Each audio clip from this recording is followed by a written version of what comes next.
Hello and welcome to another night of Pasiones. We're done, no, and now it started. Typical when I'm halfway through my invite.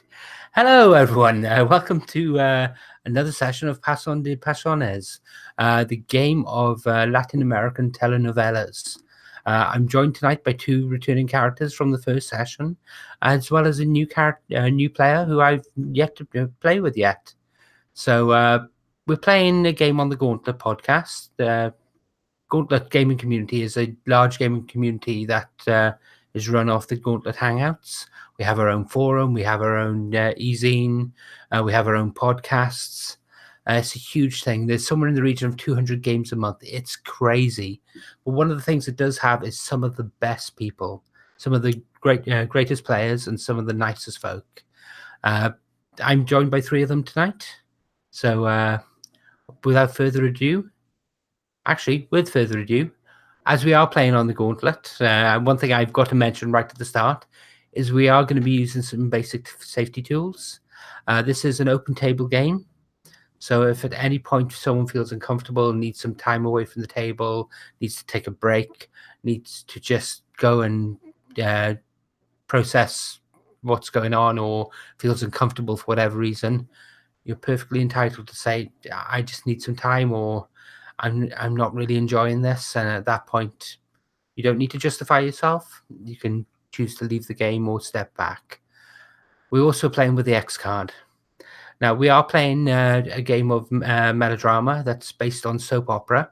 And so there can be some problematic material in there. Now, we're all here to be friends. We're all here to actually tell a story that we all enjoy playing. So we have the X card. If at any point problematic material comes up, something you're not happy with, something you don't like, then at that point you can simply say, I'd like to X card that, or make an X on channel or whatever, at which point we stop the game, we pull back, we ask for context, what the problematic material is, and then we rephrase the scene and move forward without it. You will not have to justify that in any way, shape, or form. So that's the X card. And now I get to move on to our players and our characters. I'm going to go from left to right as I see them on the screen. So hello, Ryan. How are you? Can you tell us a little bit about yourself and your character, please? Hi, you may have gathered that my name is Ryan. I use he/him pronouns, and I am playing El Caballero, Domingo Luna, and forgive my Spanish pronunciation, it has atrophied so much. Domingo Luna is the manager of our casino, and the son of one of the owners, except is he really? We had an earth-shaking revelation last time that his parentage may not be as straightforward as we thought. Oh no, how do I summarize myself? Basically, real hot.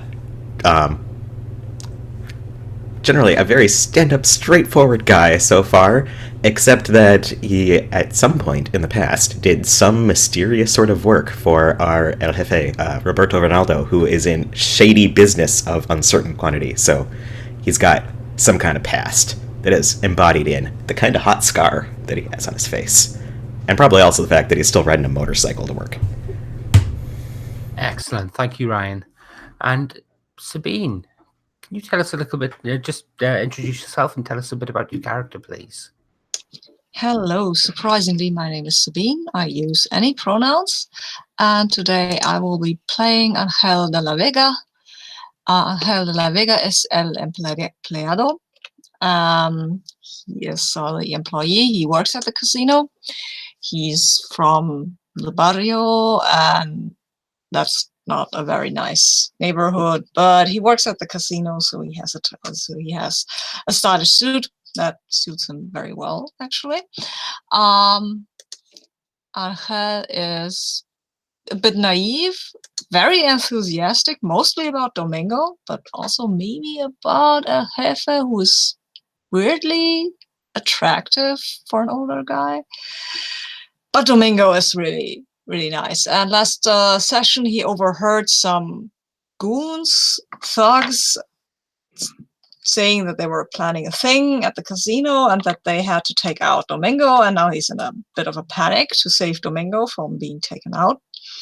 He has also overheard Roberto say that Domingo might not be Isabella's son.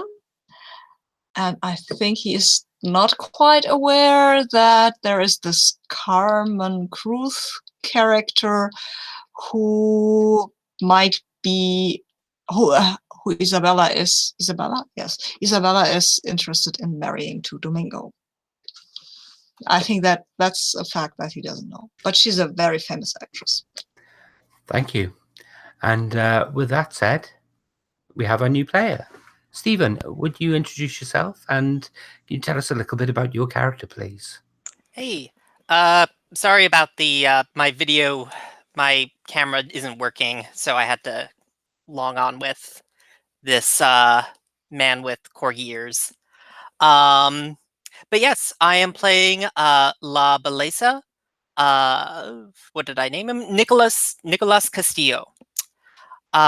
He is also, as with our Caballero, amazingly hot. He basically always has his shirt half open, no matter in the history of this show, no matter how nonsensical it was. It could be pouring rain out and he's in a raincoat, his shirt is still half open. But yes, he is a con artist who has come to take vengeance upon the casino for still unknown past crimes. Probably through some con game, possibly murder, and trying to inherit everything. Oh, excellent. Excellent. That's what we like. Okay, so as part of your character generation, you actually have 2 relationship questions that you get to ask of existing characters. Well, you get to put forward for existing characters to take. If you have a look on your playbook, those should be listed there. Could we have the first of those questions, please? And we'll see which of our existing characters wants to take them.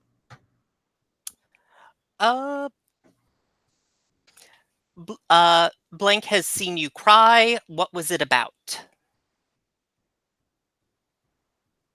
Okay. Who has seen our beautiful con man, Nicolas Castillo, cry? I oversee and overhear a lot of things, so might be that was Angel. Okay. So, Stephen, what do you think the circumstances regarding that were? How do you think that came to be? It was this something that you were setting up to try and worm your way in? Yeah, no, I think probably there was just a scene where Nicholas has just begun monologuing to himself and kind of just stare and kind of just about the grave injustice that the Ronaldo family has done the Castillos and how they will pay, and he's crying during it because he's emotional. Excellent. And what your second question? Can we have that as well, please? Blank has been immune to my charms so far. Okay. Process of elimination. It seems like that's me.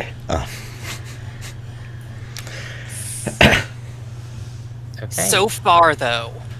Yeah, so far. We'll see how long that lasts. So, here's the question. In what sort of environment, in what sort of scene have you encountered each other previously? Was it at the big gala night that we recently had, that where all the main characters came in and there was all the scheming going on? Or, given that our Caballero has a bit of a dark past, and our Beauty also has a bit of a dark past as well, have you encountered each other before? No, I'm into it either way because I mean, yeah, I'm into I like the latter. Cool. Yeah, at some point in our mysterious, shady backgrounds, we crossed paths, and I was not taken in just yet. But do you believe that Nicholas is the pure symbol of piety and goodness that they presented themselves as, or are you suspicious? I do have a totally sincere smile, as is one of the two things people notice about me. Totally I have sincere. dreamily sincere eyes, so between us, we are the most honest person ever. Or the most sincere, anyway. True, true. I think yes. I think that Nicholas was somehow caught up in this and is a good and genuine person and didn't deserve anything that happened to him. That kind of stuff. Much like people may think that I'm a good and genuine person, but I have shady background that I need to atone for. So I am the real problem here, not Nicholas, who is sweet and perfect and very sincere. Brilliant. So we've done the 2 background questions there. So if everyone's ready, we'll move into the start of the session itself. We're going to start with the opening credits, which is going to take us through a little bit of what happened last week, because they'll come up as little insert shots in the opening credits itself. The camera turns on, and you can see a bright reflection on something metallic. The camera zooms out, and it's a gloved hand holding a metal ball. The metal ball goes down, and the hand throws it, but the camera follows. And there's a click, click, click, click, click, click, click, click, click, click, click, click, click, click, click, as the ball comes into the roulette wheel. The camera follows the ball, bouncing, bouncing, bouncing. And as the roulette wheel turns, we see shots, short, little segments, just short snippets of scenes from past episodes as it goes past. Ryan, what scene showing your character from last time is shown in this entry sequence? I think we see Domingo greeting guests, including the famous movie star Camila Cruz, who apparently he knew in childhood. And last time we found out that his parents had schemed to have them end up together and be just the hottest couple ever, apparently. As well as a picture of him sitting next to the portrait of his father, which looks almost identical except for different facial hair. Excellent. The camera followed that shot, goes out to pane. The camera follows the wheel again. The ball is still bouncing, it's still jumping between the boxes on the wheel. Another picture comes in. Just an incredibly short snippet, just a few seconds. Angel, what do we see of showing your character from last time? I think what we see, the first thing we see is a falling glass of champagne, a filled glass, and a hand reaching out for it, but failing to catch it. And I think then that turns around and around and around, and then suddenly we see Angel standing behind a curtain, and as he's listening, his face is going like paler and his eyes are widening, and then he's like, oh. Excellent. And that shot goes quickly out. It cuts out, and the ball is still bouncing around. The wheel is still spinning. Another shot comes in. Stephen, what quick snippet of a scene do we get showing Nicholas's rival at the casino? Nicholas's rival? No, a rival. Oh, a rival. Yes. Yeah, I think that there's kind of the doors swing open and Nicholas comes in with a suit blinged out in gold thread that matches the casino's decor perfectly. With a smile on his face that masks his anger at the casino. Brilliant. I think given how this casino set up with this giant with this great balcony that comes off the office that looks over the casino floor. I think we get the shot from following shot from behind you, where it actually stops there for a second. And you stop and look up, and you see El Jefe and Donna Isabella standing on the actual balcony talking, looking down at you as you stare silently up at them. And it cuts on. The ball is still spinning. The wheel is still turning. It's a shot of Donna Valencia and Roberto Ronaldo talking. Donna Valencia reaches into her clutch bag and takes out a vanilla. I almost said vanilla envelope. That would be wrong.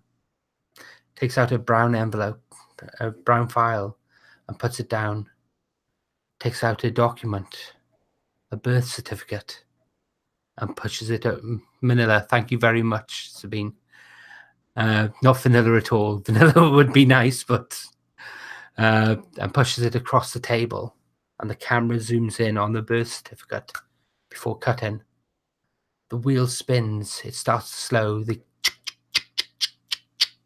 gets slower.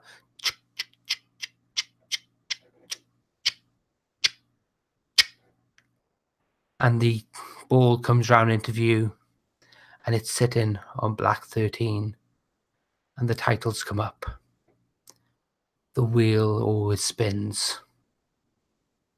Sorry, the wheel always turns. And we go into our session. Okay. So this is a few days after the events of the big gala. We have the meal that Donna Isabella, El Jefe, and Domingo. Sorry, I'm not good with Spanish names. Probably a mistake to actually do a Spanish American soap opera with that in mind. But that Domingo and have arranged to reintroduce Domingo to his long lost childhood friend coming up. But it's coming up to the weekend. This is Saturday night goes with a bang at the casino. Everything is going well. Drinks are coming in, money is coming in, everyone is happy. Does anyone have any scenes they'd like to set up? I have a question. Yes. This heist thing we were on last time, that just resolved somehow, right? That is still carrying on. There's a heist going on. They may not necessarily have hit the first time. I think so. The danger is still persistent, and I have a reason to hang around Domingo. Yes, you do. It could be that they're waiting for more money to come into the actual casino. There was big winnings on the first night, but the money continues to roll in. The casino is wildly successful. Each of the characters do have a question which says tonight on, I believe, which allows them to actually set up a little backstory coming into the session itself.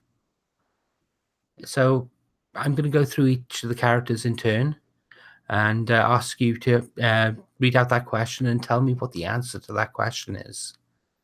Domingo, would you go first?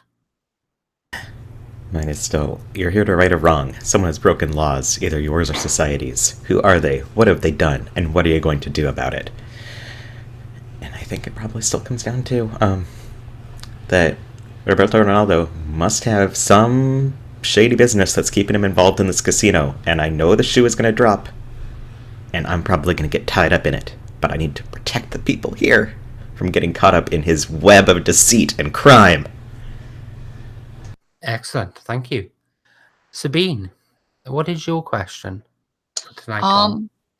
I think it's still the same. I overheard talk in the finery or the barrio that someone I love is in mortal danger. What's with the threat and how can I stop it? So I guess what I would like to do is to have overheard in the casino the same voice that I heard in the barrio. Uh, I couldn't overhear much, but there was some person saying, "We have to wait a little bit longer, but it will happen quite soon. The boy is ours." And then I couldn't really get a good look at them, but that is the point where I really, really, really wanted to. I mean, I have not told Domingo about the whole parentage thing yet, but I should, I guess. I really don't know. I haven't had that good opportunity, I guess, but I'll try to find him and get him to talk to me, which is not that easy because this man is always very busy. Excellent. And Stephen, can you give us Nicholas's question and tell us what the answer is, please? Yeah, my question is, you have something valuable that you need to offload. What is it? And Okay. I suppose just because I'm kind of coming into this a bit on the second session. I guess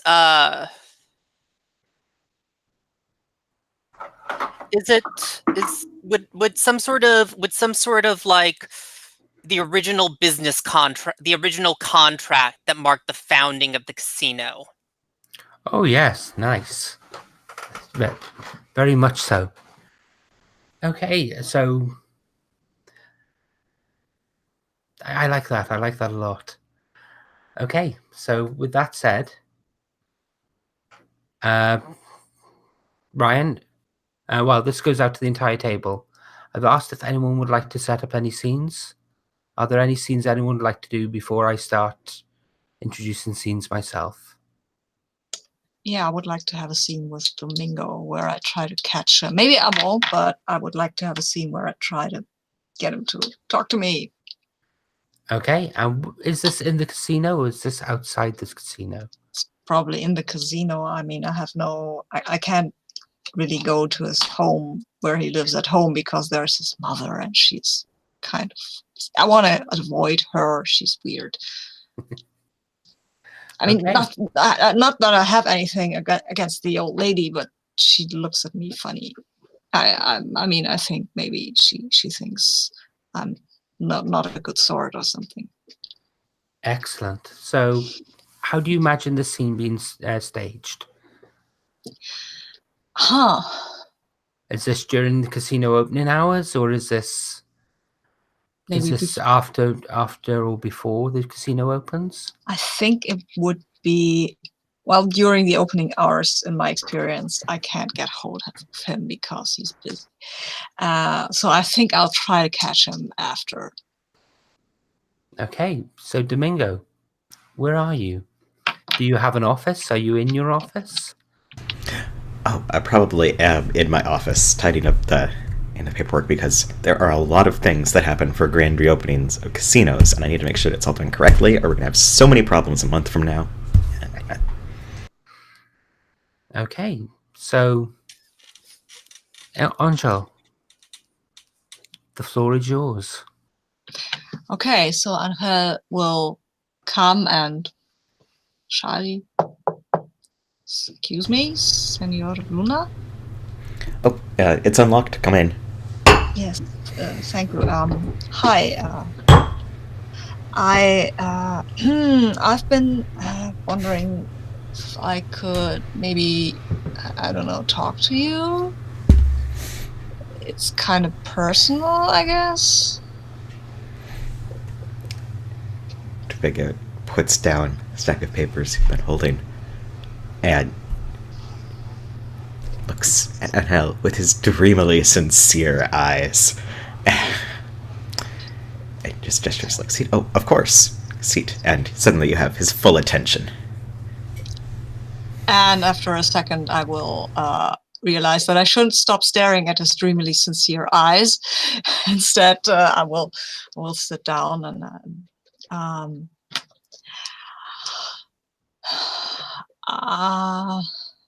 I don't Well, I don't know. I don't know if I have it's a weird question that I have, because I am doing a sort of an heritage project, and I really am gathering kind of some. You will think this is totally weird, but I'm gathering things about where people are baptized, because that I find that is very interesting and important, and people. And many churches have such beautiful books where they enter the names of all the children that have been baptized there. And well, I'm looking to set up some sort of, for the city, the county, not the country, not the entire country. Yeah. But I'm doing this. It's kind of a project, because you maybe not be aware of this, and it's probably I'm oversharing now. But I really want to study history, and I think I have to convince some professor that I'm worth this. And what I wanted to ask is where you were baptized.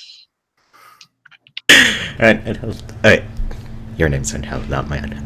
Domingo listens to this, looking at first completely baffled, because there are many things Angel could want to come in and talk about.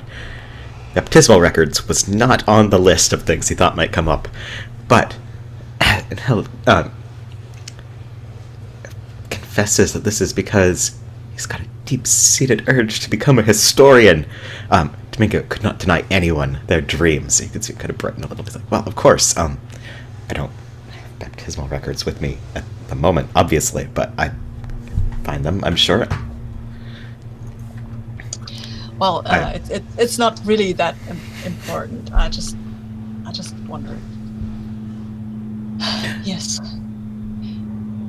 And Senor Luna, I believe you might still be in danger. I've overheard the guy I told you about in the barrio. He was in the casino. I didn't get a closer look, because then there was, old Senora Garcia, and she was she wanted me to find her nail polish for her toes, and well, stop talking.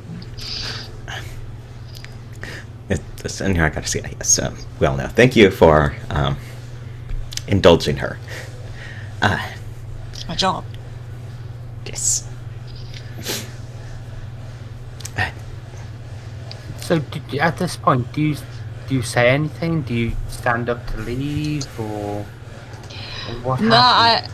I really want to stand up and go, but I really also want to sit there and stare dreamily at Domingo. And then I stand up and go. Unless you want to say something while I'm staring. I guess I was curious if you wanted to use the demand what you deserve move for making me tell you where I was baptized just because it lines up, or if I should just, come out with a name or something. Yeah, let me take a look at the basic moves. I don't think it's demanding what I deserve. Okay. I mean, that's I don't really deserve having your birth record. It's such a bizarre thing to ask, but I love it. So yeah, the deserve is more figurative, though. It's like you're making a demand of them. Yeah, That's right, I'm not making a demand. I'm just lying through my teeth. I mean, I'm demanding that he believes me, but that's all.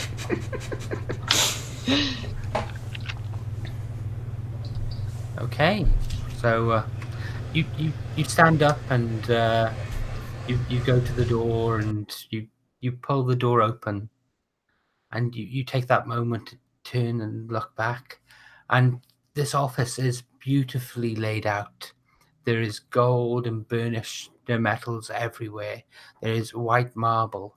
There is the lights hang from a small chandelier style light fitting that hangs over the vast majority of the room itself. You open the door, you turn, and you almost say something, and you hear a creak noise. stop. You look up. And at that point, this chandelier comes away from the wall I'm and falls. jumping at the chandelier. I think at the moment when I look back, there was this soft focus around Domingo, and in my head at least, there was some violins playing, and I've started humming a little love song, and then suddenly this chandelier thing happens, and I feel myself propelled into action to save Domingo from the Okay. thing. In which case, then, can you act? Sorry, 1 second. I've got too many windows open. Act with desperation. Thank you. That's what I was looking for. Can you act with desperation, please? Yes, When you act with desperation, tell the MC what the situation you want to avoid and roll with the questions. Are you doing this for love? Yes. Are you doing this for vengeance? No. And what's your are you in over your head? Usually. Oh, wow. I would say that applies. And what score did you get? 7. Okay. So you see this chandelier, it's falling. It's going to hit Domingo. I'm going to give you I get to give you a worse outcome or an ugly choice. You can push Domingo out of the way, but you're going to get hit yourself and take 2 stress. I think I will do that. That was the plan all along. Okay. So this chandelier falls. It literally comes away from the ceiling. And you have that moment. And this being a soap opera, this being a melodrama, you see it fall. And normally it would just be over in a few seconds. But you have that slow, long shot where they see you actually, no! And this is gravity defying. The time it takes you to actually do the shot and actually come over in slow motion and push him out of the way is longer than it would have actually taken the chandelier to fall. But that doesn't matter. This is soap opera. This is a telenovela. So you come over, you push him. He goes back into his chair. His chair topples over backwards, and you stop. You look up. You raise your hands, and then when we come to the next shot, it's you lying in a different position with this chandelier on top of you. And I'm pretty frazzled. Yes. If I may, I think that at our home viewing audience, the abuela gasps, "Pobrecita!" Oh, I got an XP. Ooh, thank you. So, Oh. Ryan, what do you do? I think Domingo also gasps and scramble upright, looking completely he should be a bit mussed from having this chair fall over, but he's only the hot degree of mussed. His hair is just, like, very slightly out of place. Oh, Anel, are you okay? And trying to, like, move the chandelier off of him. I heard it's like... I think somebody sighs. The audience at home. Get that XP? Whoa. I think Angel is a bit disoriented also, and he looks at you and says, "Sorry for pushing you. There was this chandelier falling." No, don't apologize. Oh, you shouldn't have had to take that instead of me. And I think, I'm getting out under the chandelier with your help, and then I'm looking up at where it's fastened or should be fastened, and I'm like, I don't think this was an accident.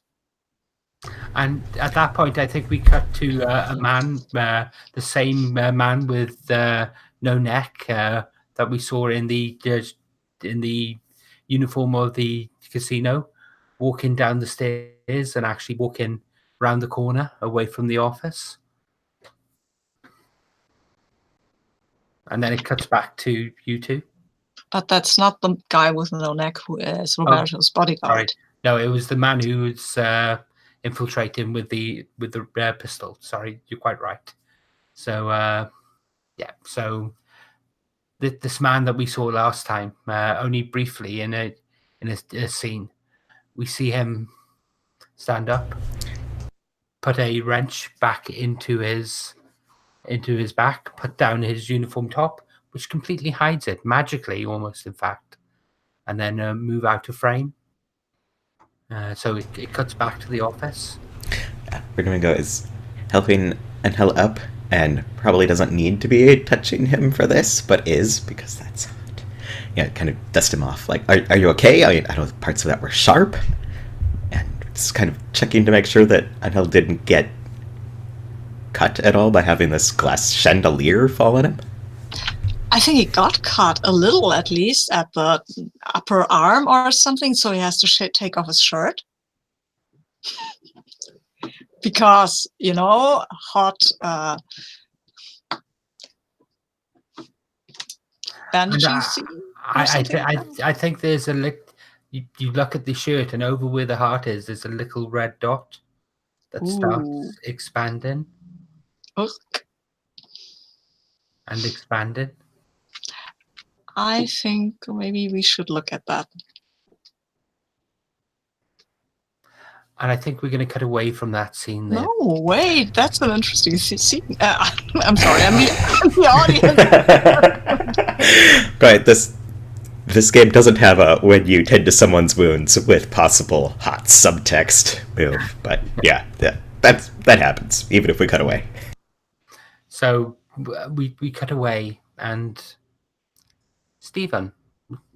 Nicholas. Mm-hmm. Yes. You have this document for the original of the original establishment of the casino. Who are you trying to offload it? Trying to get it rid of? Well, trying to give it to someone. Trying to get it out there. Trying to barter it for something. Who are you going to? Who is it that you're approaching with this? Is the third partner established? Yes, there's Donna Valencia. There's Donna Isabella, who is Domingo's mother, and then there's Roberto Ronaldo, who is our El Jefe. Hopefully, he'll be along later tonight. But if you want to go to him, he does have a bodyguard and assistant. No, okay. I was just confused about who. I was getting Isabella and Valencia confused. Okay. Yes, I think I go to Donna Isabella. Okay. And I think we're gonna have this. I think we're gonna have this scene on her yacht. So, I think there's a scene, a panning shot on the from a helicopter that shows you coming alongside on a boat, and the speedboat pulls up, and you get that moment to actually climb up onto the yacht itself. And this is one of these big super yacht style deals, so that there are servants everywhere, and as you come up onto the yacht itself, up on the top deck, you can see Donna Valencia sitting there, out in the sun under an umbrella, sitting with a glass of wine in her hand, and she looks down at you, curious as to who this new person is. The servants come along, and you get led to her. Ah, the stranger. I understand you wish to word with me. Donna Valencia, the pleasure is mine, and I of course also have a glass of wine because I'm not turning down any hospitality. They'll take the magnum of they take the bottle of wine out of the jar of ice, and they'll pour you a drink. And No, actually, I think I pour myself the glass just to. Okay. So, Monsieur.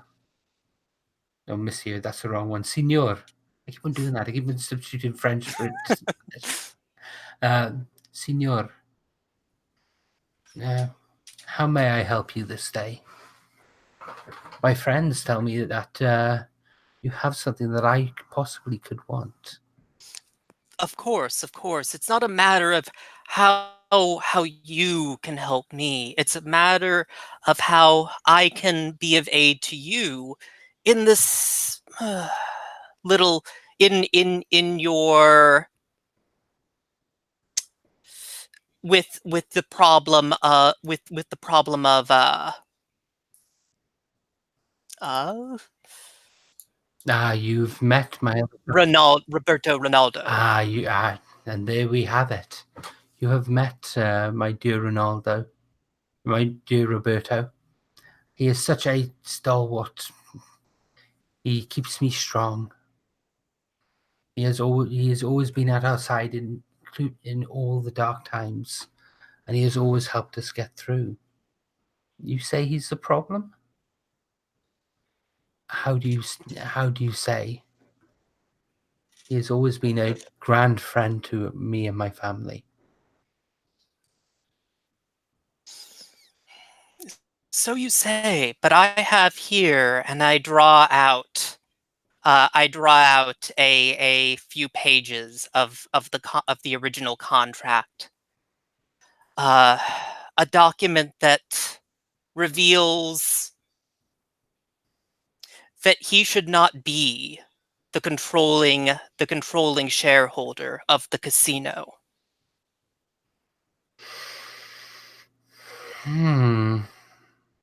What do you have there?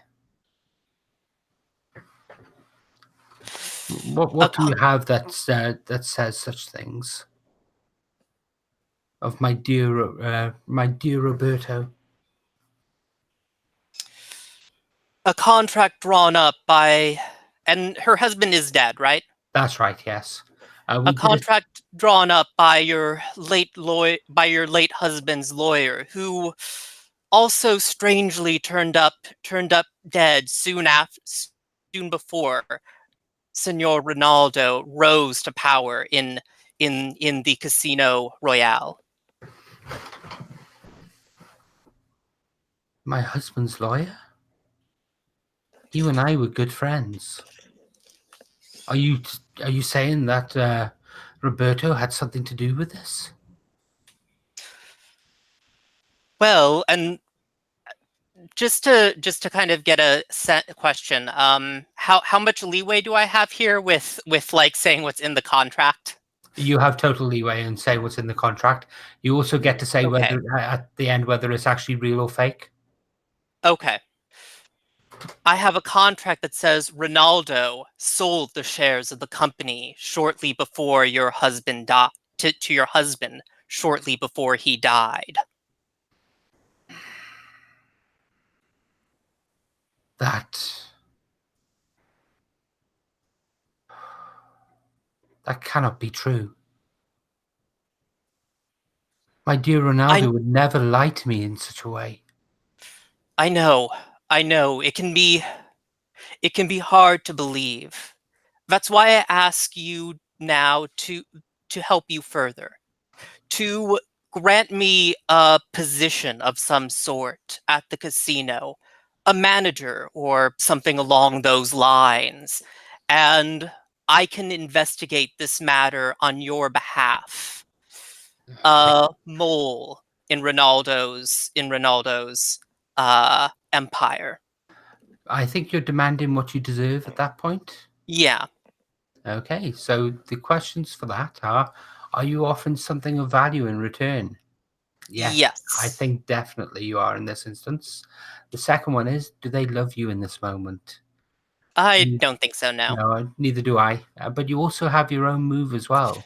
Yeah, and are you the center of attention? I feel like it's a yacht meeting specifically to meet with me.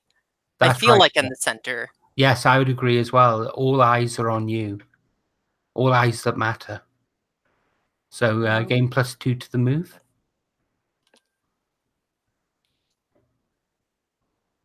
And I get a 9. Okay. On a hit, the target of your demand chooses one. So,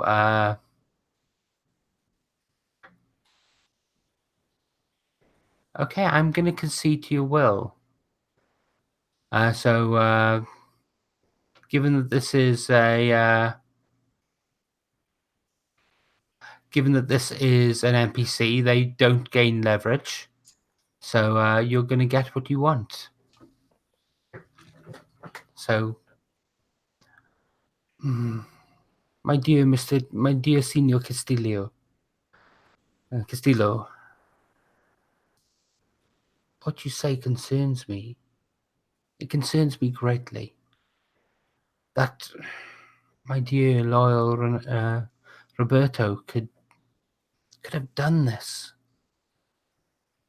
I cannot give you the manager's position. No, that is my son's. I couldn't possibly part with that. I could not possibly put him in that position. But we are looking for a head of security. Would you accept that position? I will do so gladly, Doña Isabella. And I take her hand and kiss her fingers. And I think and stare steamily into her eyes. And I think we get a point of view shot of you taking the hand and actually doing that. And there's just a moment where you look up at the camera before the scene ends. Okay. So we've had that established. So,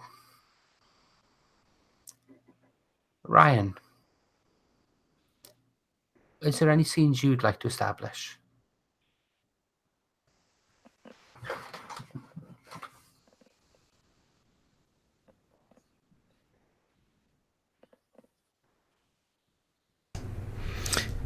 I know there's stuff that I'd like to do. I'm not sure what sort of scene to frame around it, but I need to, at some point, investigate if there is someone masquerading as one of my staff, going around trying to murder my poor staff members. I mean, I don't want anyone else to be injured the way Angel was.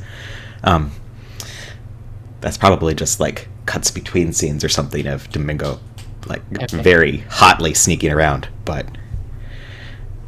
I think so far a lot of stuff has just been happening around me, and if I stick my nose into it, that will be less interesting than me being caught up in it later. Excellent. So, in that case, Angel, I think we can actually have a scene at the local hospital. So, I think we're going to have you on the ward. There's going to be doctors and very pretty doctors and very pretty nurses round. Someone comes in and puts some lovely flowers up in a vase next to your bed, and I think we see your old mother come in. Oh no! And who told her I was in a hospital? My poor mother. Angel, my little Angel. Oh, Mama. What has happened to you? My old person voice is terrible. I think also that she wouldn't be that old, because I mean Angel is like 21 or something like that. Okay. So maybe it's his grandmother. Yes. Okay. That's okay. fine.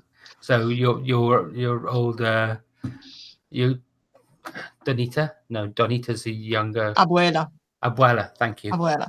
I'm terrible with this language. I don't know why I'm running this game. Your Abuela comes in. Oh, my Angel, what have they done to you? It's nothing, Abuela. Just my employer was worried about insurance things. I am very fine, and I'm closing up my bandaged manly chest.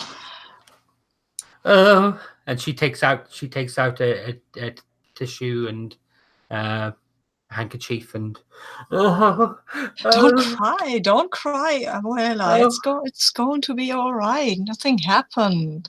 It's just a little cut. You say nothing happened. I saw this. I was in the church and I saw a black bird sitting on its roof. Oh, Abuela, I knew something like this was going to happen. there are... Oh, you can't go back there. Oh, please promise me you can't go back there. Abuela, I have to go back there. I have to work. And they pay very well. And I don't think that I do not believe in bad omens. I have been going to church and praying, and I think God will protect me. Oh, she takes out her crucifix and kisses it. Oh, the Father, the Son, and the Spirit protect you.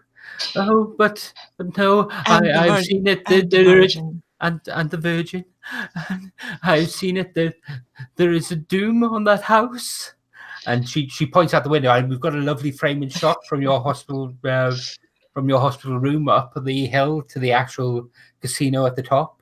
It's obviously been done on a green screen behind the window, but just to get that perfect view. But there is a doom on that house.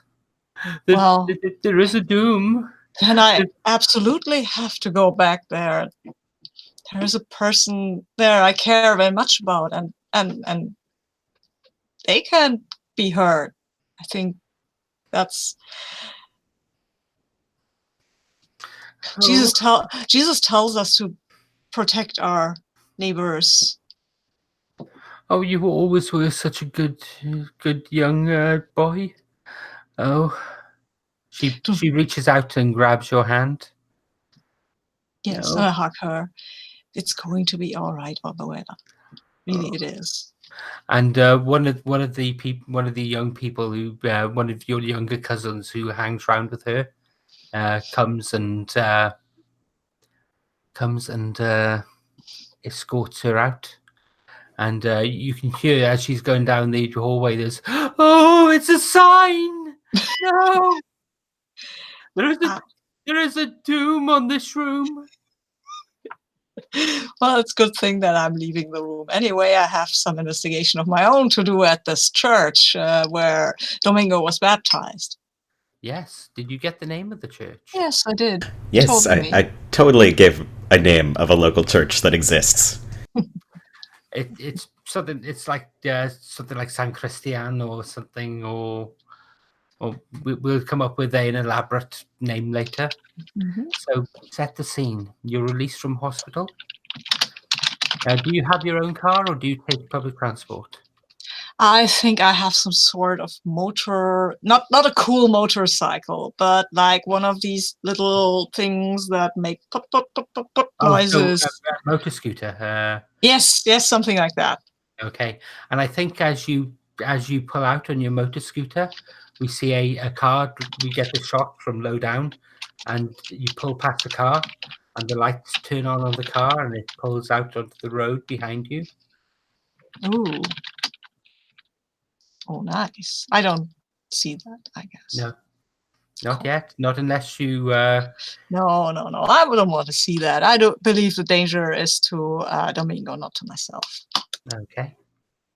So you arrive at this church, and this church is like a mini cathedral. It's so overly ornate and elaborate. Golden spires, done up in an old world architecture style, and this place is just immaculate.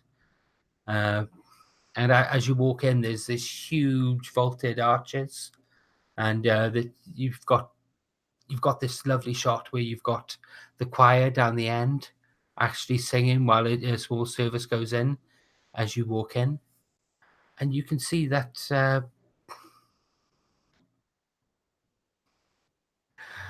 you can see that the priests are there and are they're giving out the mass,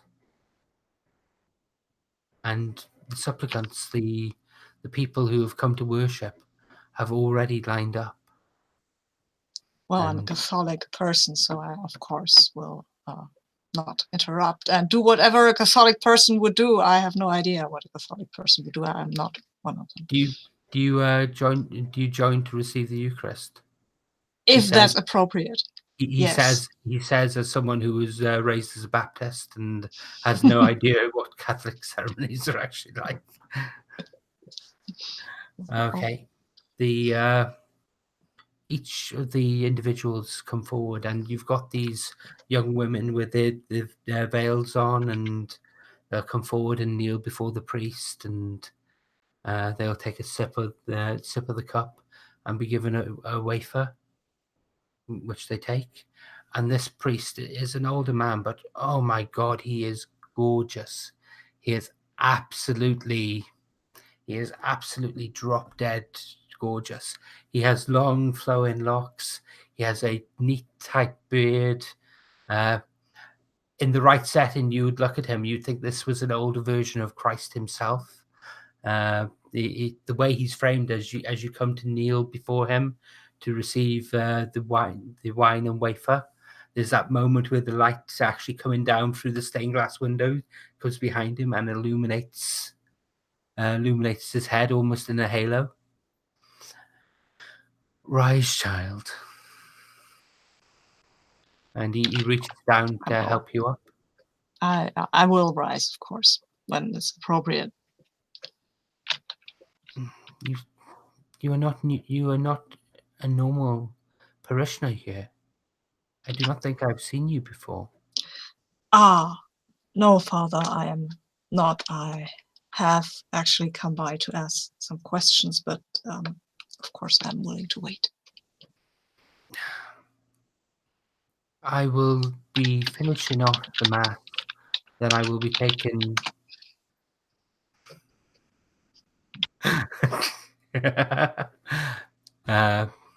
I will be finishing off the mass, and then I'll be offering absolution and taking confession. Perhaps we can speak then. That is totally appropriate, and I will absolutely agree. Very well. Please take a seat.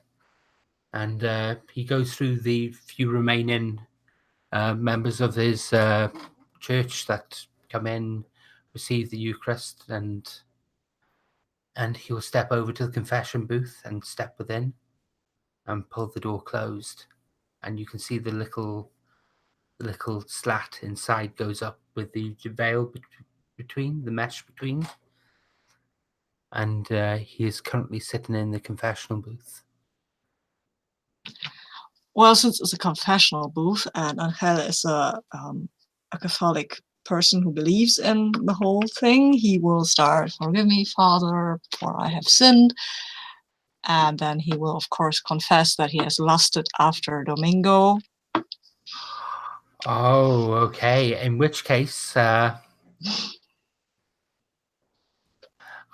you expressing your love passionately? Yes, I am. I totally am. I have actually, I think I will roll with -2 if I do, because I'm frazzled. But hey. Oh, actually, no. Sorry, that only works when you actually do it to the target. Yes, exactly. Sorry, I thought so. Yeah. I'm still new to this. Well, so am I. It's okay. So lust is something that leads one poorly. It will lead you to the devil. You confess a lust for this man. I cannot condone such things. Lust is a force that will drive you to hell. I can only condone love. Well, that might be. I think he's in danger, really. How so, my child? There are people after him, and somebody unscrewed the chandelier, and I think this is a confession, right? You can't talk to anybody about this. I cannot tell anyone what is said in here. I overheard a conversation that somebody had found a birth certificate that said he was not the child of the woman who claims to be his mother. That's what I'm here actually to look at, the birth records of my friends. This concerns you. This worries you. Yes, of course it worries me. I mean, I care for him. He is a very honorable person. And in my mind, I say, and a very hot one. The priest considers this. Very well. I will show you the records. Thank you. Say 12 Hail Marys for your sins, child, and you will be forgiven. Yes, thank you. The little stats go down, and he steps out. So do I. Okay, and he stands there in his long black robes, and he leads you to the back office. And this office is filled with really, really old, very, very well made, but very, very hand. What's the word I'm looking for? Hand calligraphied books and hand illustrated books. And when was this child born? I think I know this actually because I have an interest in Domingo, so I know when his birthday is and how old he will turn when his birthday is. Okay, so he takes down the records and puts the book on the table, and turns it round and pushes it towards you. When you have found what you seek, please put it back. Of course. He stands up and walks out of the room. Oh. You look through the records, and we've got this image of your finger going down the page with the camera following it, and it comes down to Domingo Luna, son of whatever your father's name was, which I can't remember, Valencio. and Isabella Luna. But you notice something on the line beneath. Rodrigo Luna, son of Isabella Luna, with the same birthday. And the same father, I presume. And the same father. Yeah. Gasp. Right. I'll take a picture. Is this with your, you get out your smartphone and click? Okay. And at that point, I think we'll end that scene there. I think we're going to do a scene back at the Casino Grande. Stephen. Nicolas has been installed as the new head of security. What is he doing to shake things up there?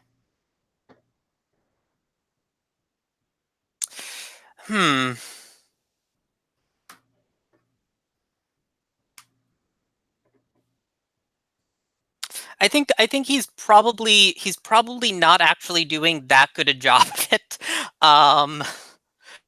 I think he's mostly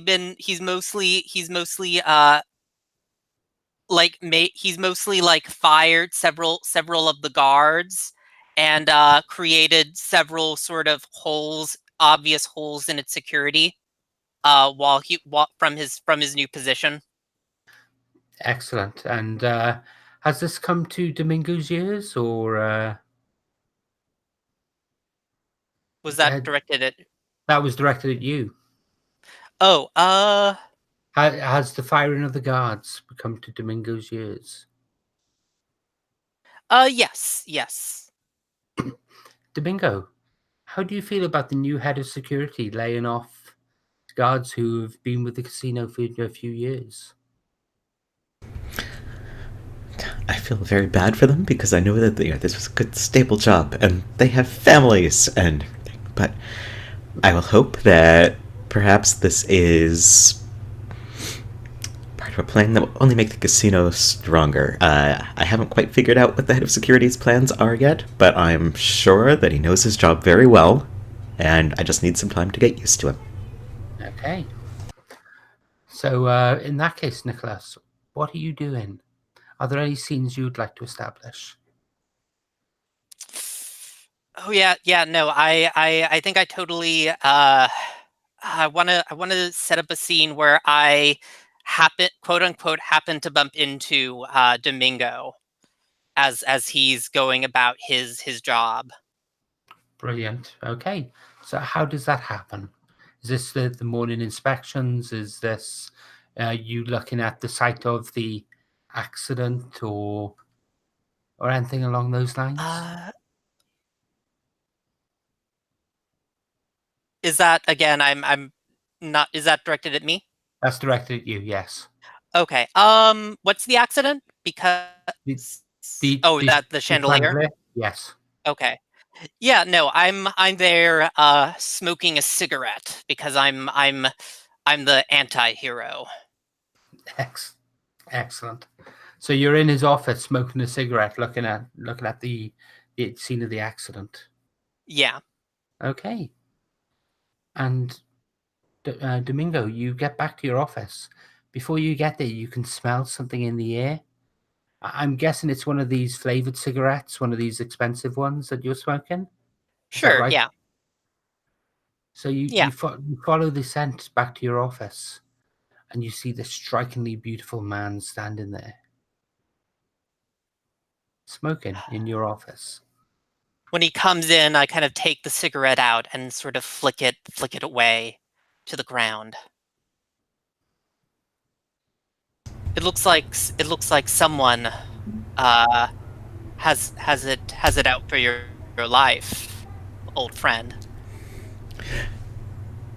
I'm sort of startled to see Nicholas here, but I'm going to immediately grab the cigarette and like stuff it out or something before it can burn a hole in the carpet. That's the last thing we need.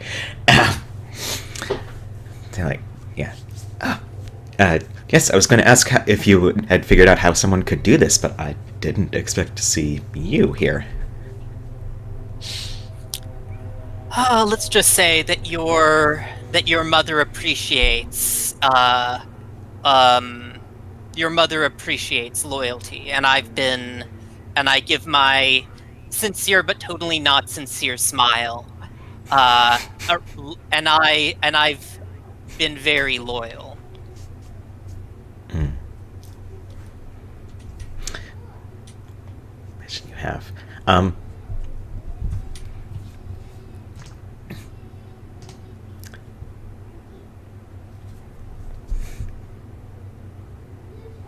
Part of me wants to be suspicious, but the rest of me is playing Domingo, so I guess I'm not.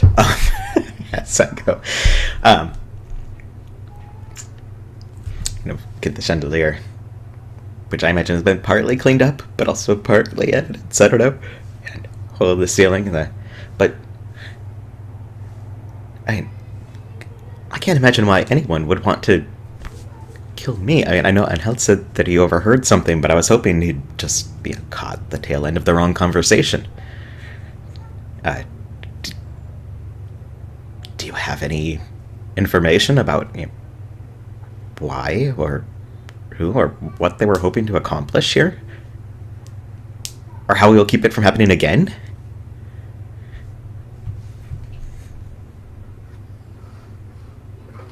I look over the wreckage and am I still connected? Yes, you're still connected. Oh, okay, sorry, I just audio cut out for me. Yeah, I look over the wreckage and I look back up at Domingo and I say, I believe that you're in more danger here than you realize, Domingo. But that's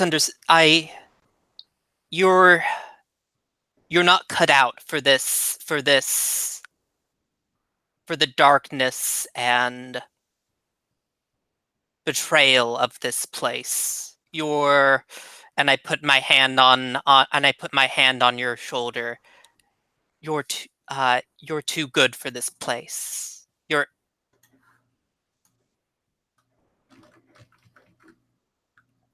Hello, Stephen. The audio seems to have cut out.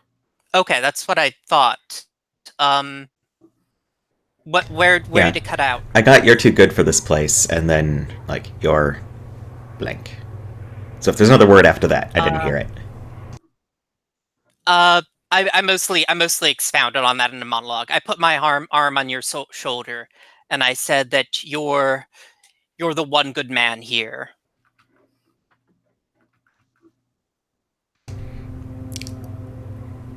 Nick. Uh, Again, I try to call myself by someone else's name. Domingo just sighs like, I wish that were true.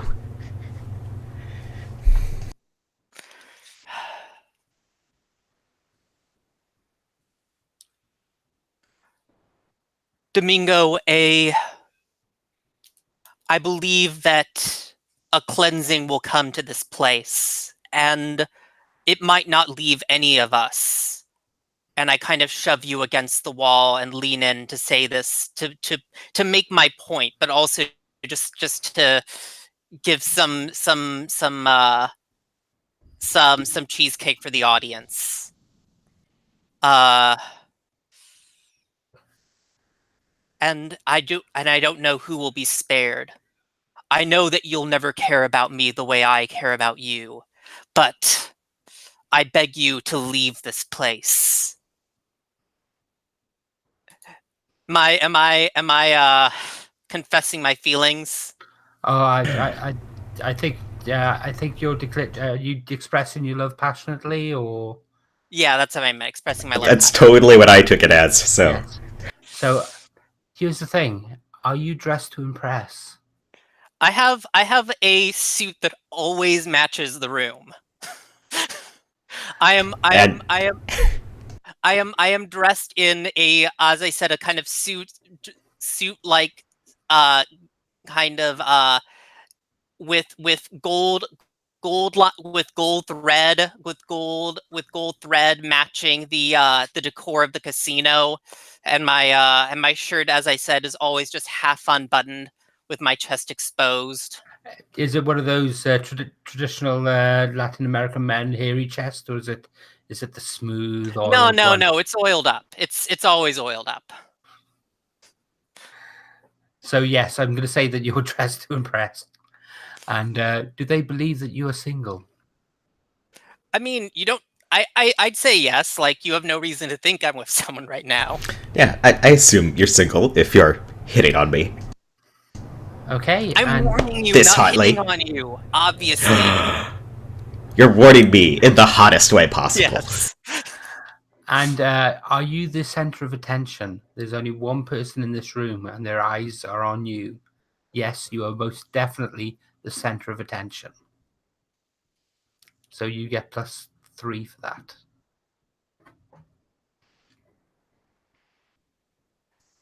And oh right, I get an 8. An 8. Your target chooses one. So Ryan, can you have a look at the results down there? And can you choose one of those options? I think I'm going to give Nicholas leverage as Domingo looks sort of startled. He hadn't expected this concern and also this hotness aimed at him right now. You've caught him very off guard and he looks flummoxed. But also, like, he's distracted by how hot you are. Okay, so is there anything else you want to do in that scene, or is there anything else you want to say at this point? Yeah, I just as suddenly as I pushed you against the wall, I take a step back, and I'll see you around the casino, Domingo. Remember what I said. And I before I go, I like take off my suit, exposing my bare forearms that are muscled and tattooed, and just kind of hang my suit over my shoulder as I walk out the room. And I can't whistle, but I think at least some members of the audience are like fanning themselves because you are so hot. Very much so. I think that's your XP trigger, isn't it? Yes, yeah. So gain an XP for that. Okay, so Domingo, are there any scenes you want to frame at the moment? Actually, can we take a little break? Oh, yes, certainly. Should we say 6 minutes break and back at Sure. 10 past? Yep. Cool. Brilliant. Okay.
Welcome back, Sabine.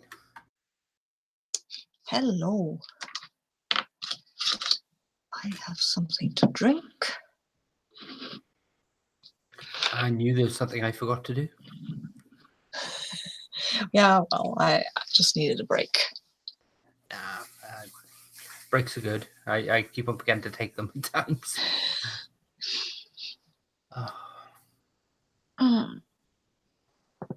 This is exciting. I like the game. It's an unusual one. It doesn't play how most PBTA games that I've played have played out. There's always that push towards melodrama as well, which I love. So we will see. We'll see where things go. I hope Tyler can join us before the end of the session. Yeah, that would be great. Because I really want to see her dealing with all this hotness in the room, because this is just, oh my god. I have to say, I think this is the most gay version of Pasiones I've ever seen. Oh well, yeah. It's oh, that's not a. Don't get me wrong. That's not a complaint in any way, shape, or form. Yes, I'm just going. We have clearly won. We have made it the gayest possible. It's feeling beat the game. We all get XP. It's feeling a bit more like Monster Hearts at the moment than. Yeah, a little, right? But this whole melodrama with the birth certificates and stuff like that, and people coming with shady motives into scenes, that's all very telenovela, actually. I think. I mean, I've seen one, and that's an American one, so I'm not an expert, apparently. Jane the Virgin, by any chance? Yes, I'll shut up. I've seen that. I love that. And they explain a lot about telenovelas. There's a not Comedy Central, Funny or Die did a series where they'll go through and actually describe just how horrible life is in telenovelas, and go through the entire arc of a telenovela, just saying what horrible things happen to the main characters. And some of these are really out there, really gonzo, and you just think, how could someone actually come through this? And then you realize, melodrama, of course. They're not supposed to. People die all the time and then come back with facial scars and no memory, and you have the evil twin showing up, or you have someone have a bump to the head and suddenly they become evil. Evil, I say. There was this very telenovela like twist in Dynasty back when I was young, because there the evil Alexis painted the office of one of the other characters she didn't like with a poisonous paint. And he got weirder and more aggressive all the time. Everybody was like, oh my God, why is Jeff so weird? And it was because of this. And he lost some very good business opportunities. It was an evil plan. I hated Alexis. The only thing I remember Dallas for was the whole it was all a dream, and who shot JR. I've never watched Dallas because my parents watched Dynasty, and sorry. There was this you watch either or you don't do both. I don't know why. I remember Dynasty. It's just, wow, I'm feeling old right now. Sorry, I guess I'm also old. No, it's just this is sort of stuff that if I talk to it about it to people in work, no one would have a clue what's going on. This is why I love you folk. Are you there, Stephen? Yeah, I'm here. Brilliant. Okay, so with that said, just give me. Sorry about that. I still have sinus problems. With that said, who was it who we were going to frame a scene? Was it you, Domingo, or was it Angel? Oh no, I think you said me, and I didn't think about it at all over the break. Okay, so are there any scenes that you'd like to frame?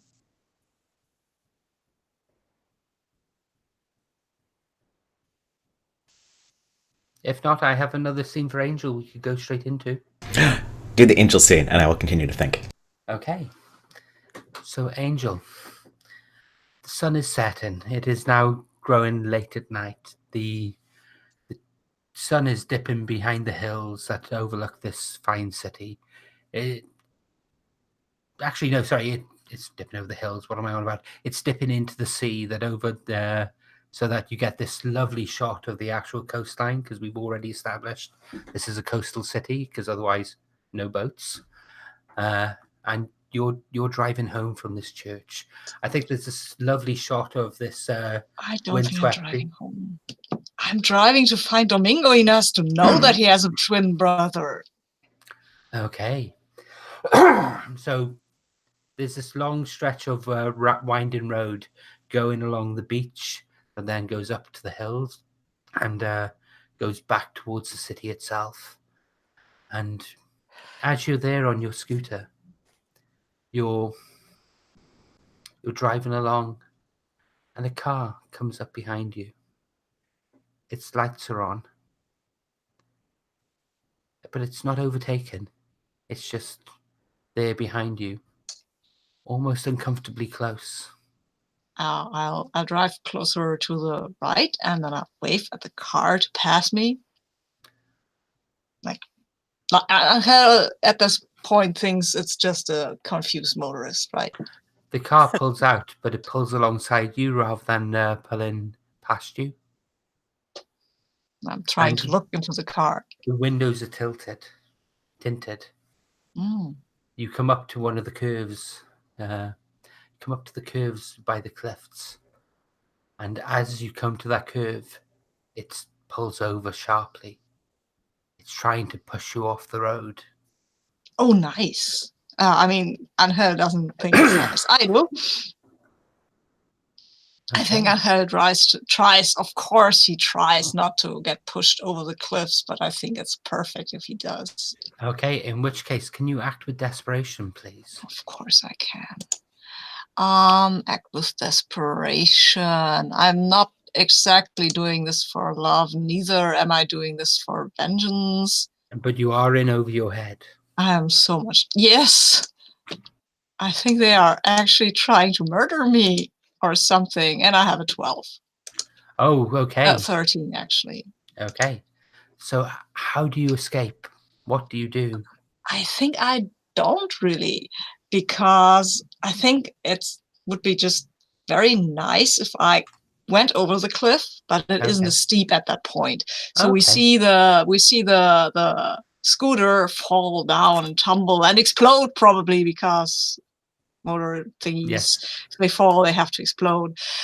But also, when the camera pans away, we can see in the dark, a body lying between the stones, and that's Angel, who has been caught in the fall. But he has, of course, hit his head.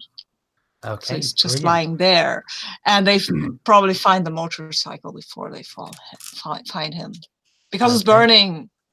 Okay, so Domingo. Actually, no. Nicolas. Yes. You're at the casino as in your role as head of security. You get a phone call. I pick up the phone and say hello. Hello, I'm looking for the head of security for the Casino Grande. Is that Mr. Castillo? Oh yes, that's me. We believe one of your employees has been involved in a car crash. We would like you to come and identify the body. I see. I'll be there. Yeah, I'll of course be there as fast as I can. Very well. Meet us at the city morgue. We will have a medical examiner and an officer waiting for you there. So, yeah, I think. Are you going to talk to Domingo about this to let him know where you're going, or are you going straight to the morgue? No, I warned him. I'm not going to actually let him in on my plans. No, I go myself. I don't tell him a thing. Okay. So you arrive at the morgue. There's a policewoman there who looks hot and flustered, and hot because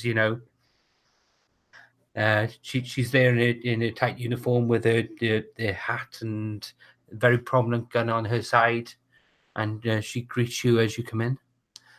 Senor Castillo? And she extends her hand.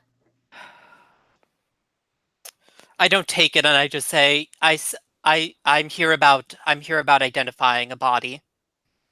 Ah, yes. If you come with me, and she leads you into the morgue proper. She flashes her ID to get you in, and they go through to one of these big rooms where you've got all the chilled, refrigerated trays that pull out of the wall. And she pulls out a body with a veil. Well, with a what's the word I'm looking for? Not a towel. God.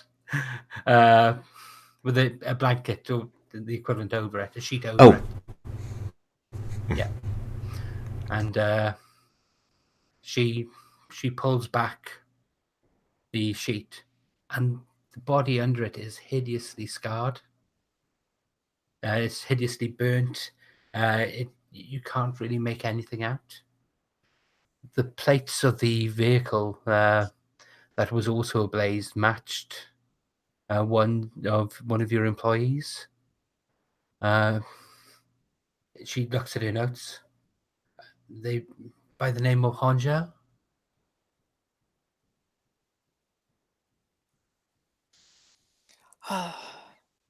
Yes, he was not the best worker, but I still mourn him.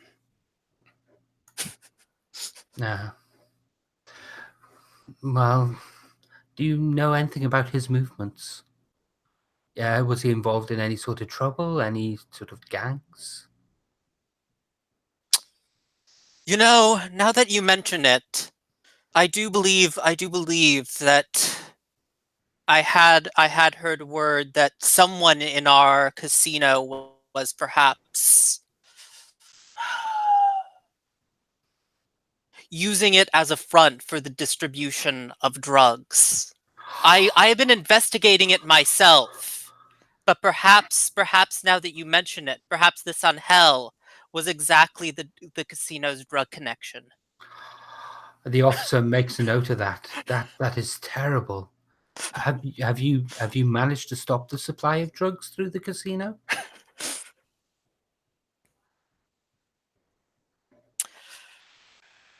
Well, I did bring this to the attention uh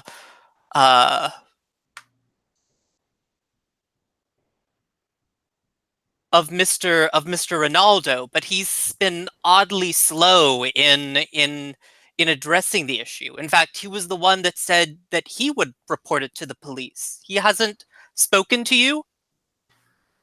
He hasn't spoken to me, but there's a click from the back of the room as someone puts his walking stick down, and an older man says, "He has spoke to me about it." And you turn round slowly, the camera pans round, and there's an extremely attractive man standing there in a grey suit with a walking stick. He looks a little bit like Admiral Adama. And this is Carlo, the chief of the police. He has mentioned it to me previously. Officer, you can go. The police officer nods, puts her pad away, and walks out the door. And Carlo walks over, looks at the body. Such a loss to this world. Such a loss. A poor child caught in the middle. Don't you agree? Mr. Castillo? Senior Castillo? Of course, I say, and I I take his hand reassuringly. And he shakes it. I've heard many things about you, Signor. I'm surprised we haven't come into contact previously. The fact that we have not come into contact previously is just evidence that that everything said about me is a lie. Many people lie about many things. The papers are full of talk of my offshore accounts and similar things. All lies. They accuse me of taking bribes. Lies. My enemies will do anything to destroy me. People in public lie all the time. But we do not lie. We are men of honor, are we not? Give my sincere smile. Of course. I know that you have an issue with Signor Ronaldo. Now why would I have an issue with him? He is my employer after all.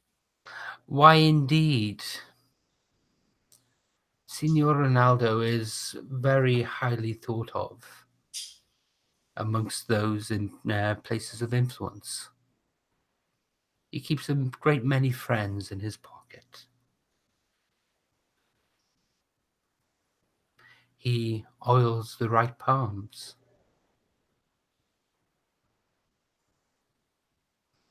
And you can see that he's resting his resting one hand like that, and another one is up.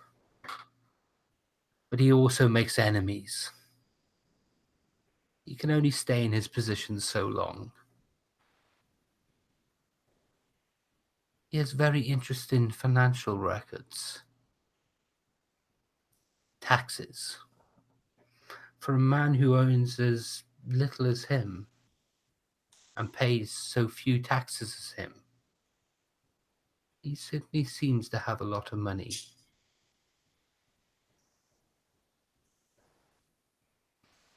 A lot of money, but he is so very greedy with it. Me, I am a generous man. I share with my friends. Oh, Monsieur Ronaldo, oh no, no, no, no, no.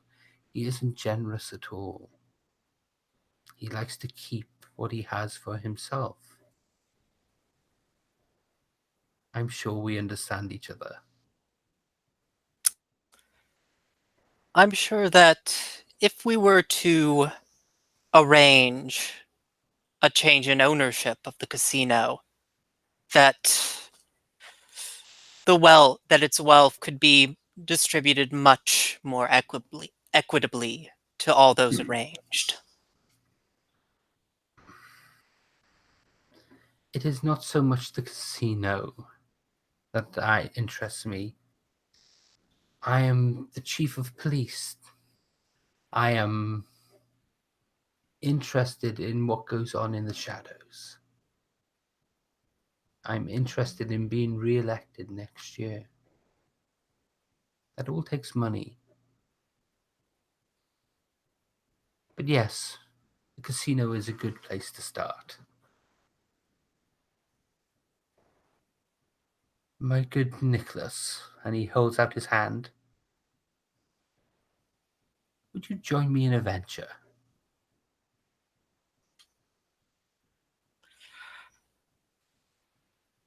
I reach out and take his hand, and I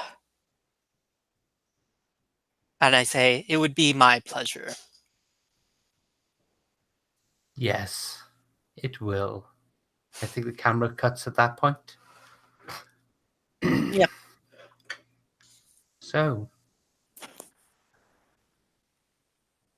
Domingo. The evening shift has started. Angel should have showed up for work by now. You're being kept busy around the building itself, but you check your phone and you notice it hasn't rang.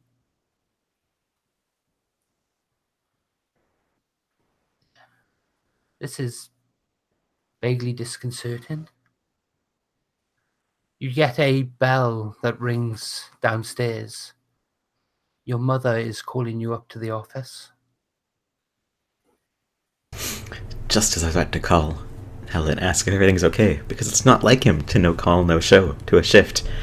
I'll tuck my phone away and go see what my mother wants. Oh,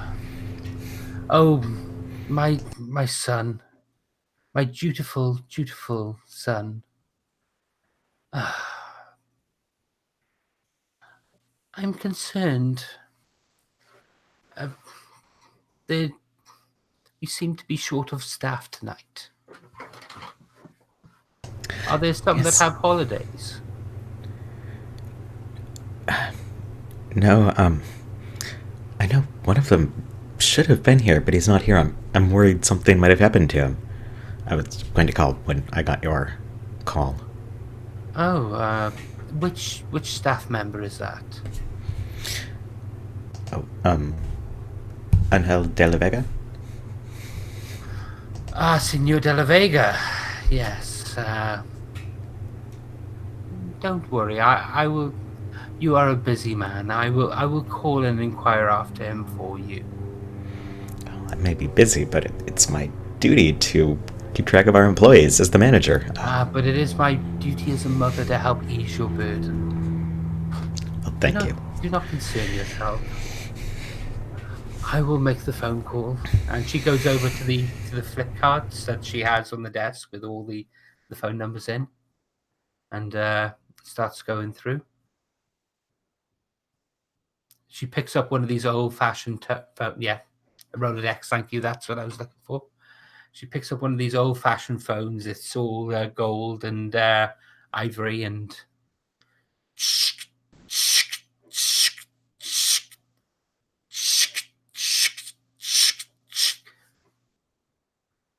Hello, is that the De La Vega house? Oh, yes. Could you? Oh, sorry. There's only one phone outside in the street. Yes. Could you? Oh, you know where the De La Vegas live? Oh, okay. Yes. Could you go and knock on the door, please? Hello. And she holds the phone away. Hello? No, I cannot understand you. I cannot. No. Oh, Domingo, I can't make head nor tail of this woman. Will you please speak to her? Of course, I'll take the phone. Say, hello, this is Domingo Luna, manager.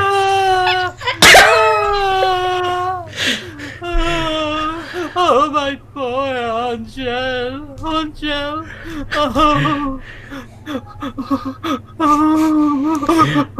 Oh no! What's happened? Who is this? This is his manager, Domingo? Luna? I'm not sure if he's with me.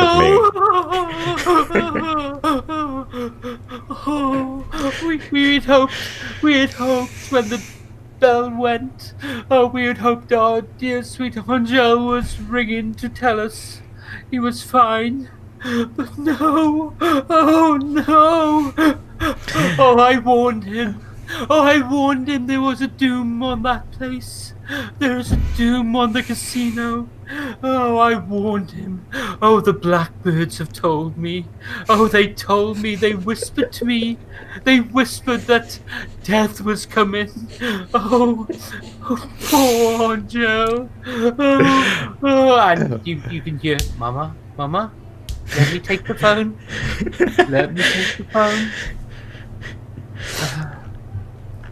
Hello, senor?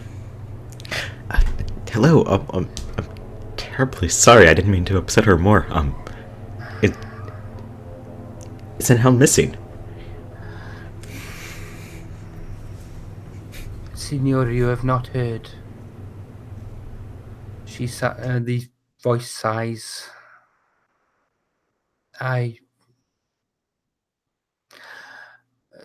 There was a accident with the bike. Angel, our sweet Angel has passed on to be with the Lord. Maybe doesn't respond, but looks completely stricken.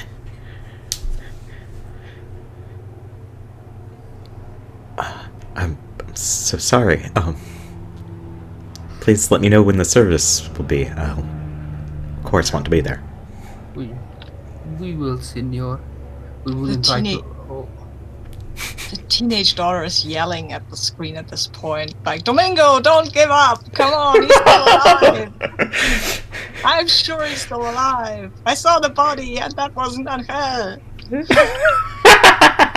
Oh, it could have been. It was hideously burnt. So. Yeah, but... And Hel would have left a hotter corpse. I did mention hideously burnt. How much hotter can you get? Fair. Oh, we will let people know. Thank you for your thoughts, senor. There is many things we have to do. And she hangs up the phone.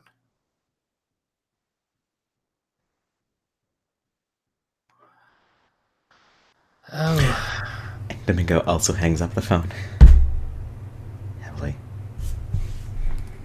Domingo, my son, what's the matter? It seems Arnold had an accident and he's dead. Oh, no. Oh, that poor sweet child. Domingo has bravely tried to keep a stiff face, but you can tell that he is broken inside. I know you had feelings for him. But you must put those two aside. This world is a temporary thing. He has gone on to a better place. He has gone to sit by the side of the Lord. And she reaches over and grabs your hand. Pray for him. And she stands up and walks away.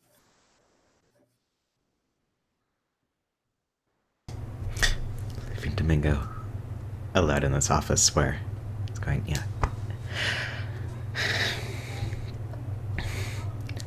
I know that perhaps my feelings for Angel were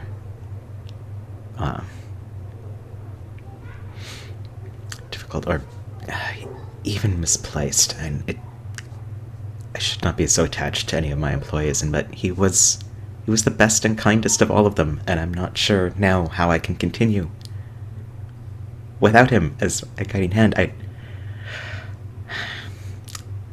He tried so hard to protect me, and I'm afraid that may have come back upon him. I only hope I can protect the rest of the casino. I say, processing my feelings out loud. Yep, I thought that's what you were doing. Okay, so at this point, we have to go around and actually discuss about... This move's an interesting one. Basically, what it allows us to do is we have to decide how each of the different members of the family react to this and how many of them are on board. You have the mother, you have the father, you have the grandmother, you have the young son and the teenage daughter. So for each one of these we think is on Domingo's side, they'll get +1 to the roll. So to a maximum +3. So The young daughter. She's so much on Domingo's side. Oh, He's the best. He's just the best. I think that's the case. Yes. So +1 for that. The young son, the younger son. Is he rooting for Domingo right now?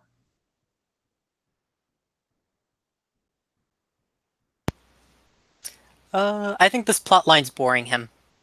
Yeah, I'd agree. This is not the sort of thing that you want to see. The people going over cliffs and oh no, that was exciting, and now it's got to this. He's on the phone. It's not even doing anything. So yeah, exactly. I don't think the younger son is actually rooting for Domingo right now. What about the mother?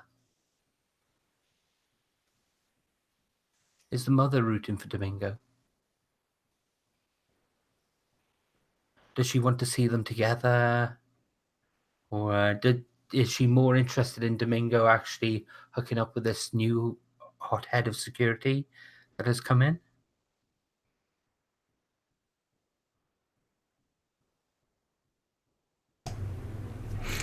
I feel like I shouldn't weigh in on these because they affect my role, but So what do people think? Stephen, Sabine? I think the mother would be not exactly, even if she's rooting for Angel and Domingo, her heart goes out a bit to him because he's grieving, and that's kind of neat, and he's trying to keep it together. Yeah, that's maybe a bit what her daughter might call toxic masculinity, but she doesn't understand that. She Okay. likes him. So He's pretty. They're all pretty. So that's another +1. So the father. Is the father rooting for Domingo?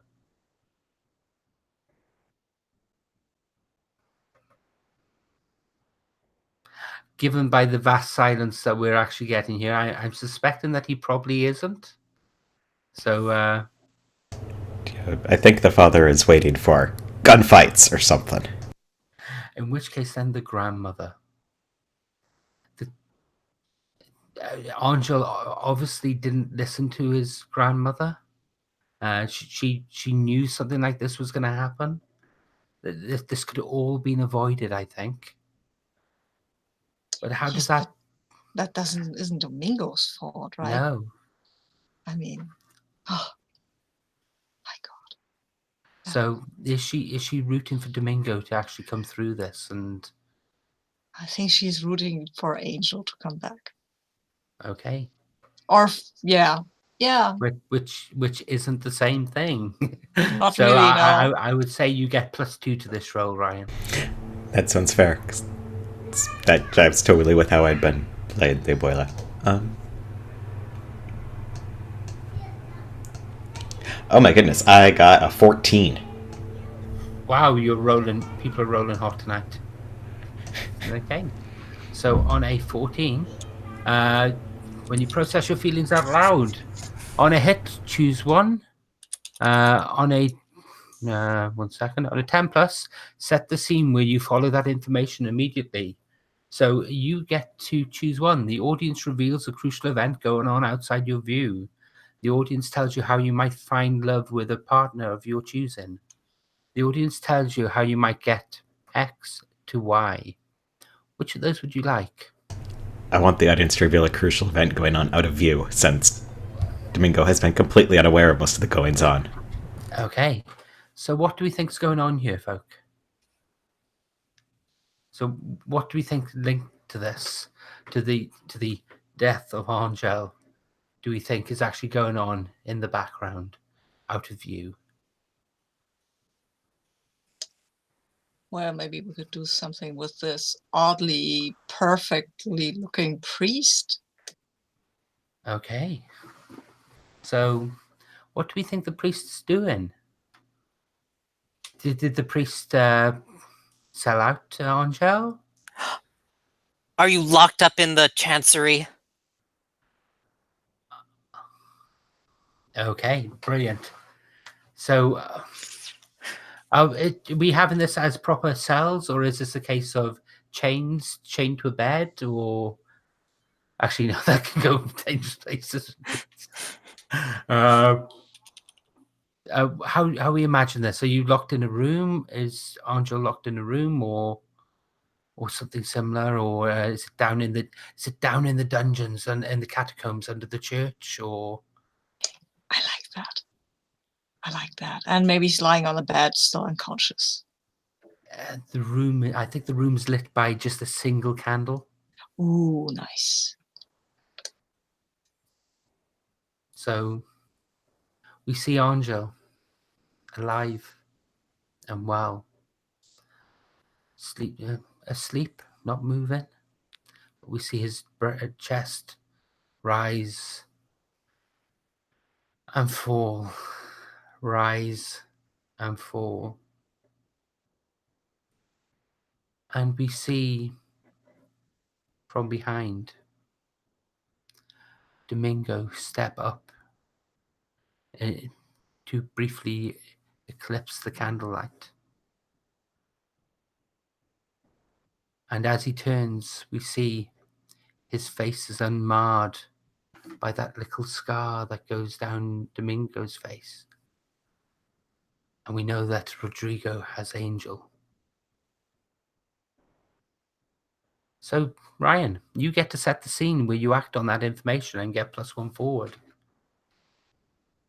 True. I wasn't really considering the fact that I have to act on that because Domingo does not have this information, but I wanted that bit because that was amazing.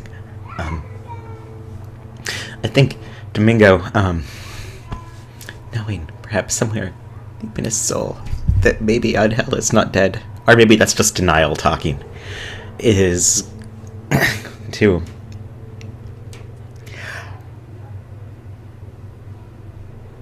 oh no, what side of scene should I set? Yes, that's sort of what I was thinking, so I will go with it since I'm being said it. I'm going to make my excuses, ask my mother to cover for me, and I'm going to go to the cathedral and pray for Angel's soul.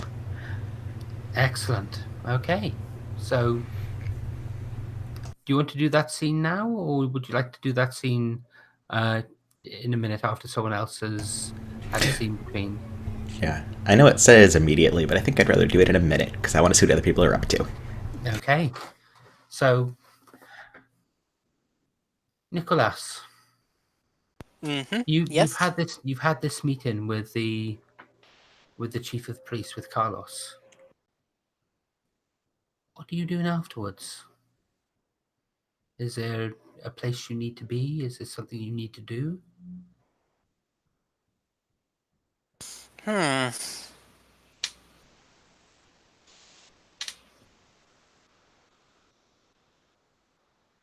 Yeah, I have a meeting with Isabella. Okay. And where is this? Um. Is this at the casino, in her office? Yeah, I or? was thinking it's at the casino. Maybe somewhere a little bit more casual than her office. Like, does she have a balcony? Oh yes, there's a balcony just outside her office that looks down over the entire casino floor. It was one of these little protruding ones that come out of basically a hanging wall. So she's sitting there. There's two chairs and a table between. There's a glass of wine sitting. Well, sorry, there's a bottle of wine sitting in a cooler with 2 glasses, and she pours herself a glass. She pours a glass for you and offers it up.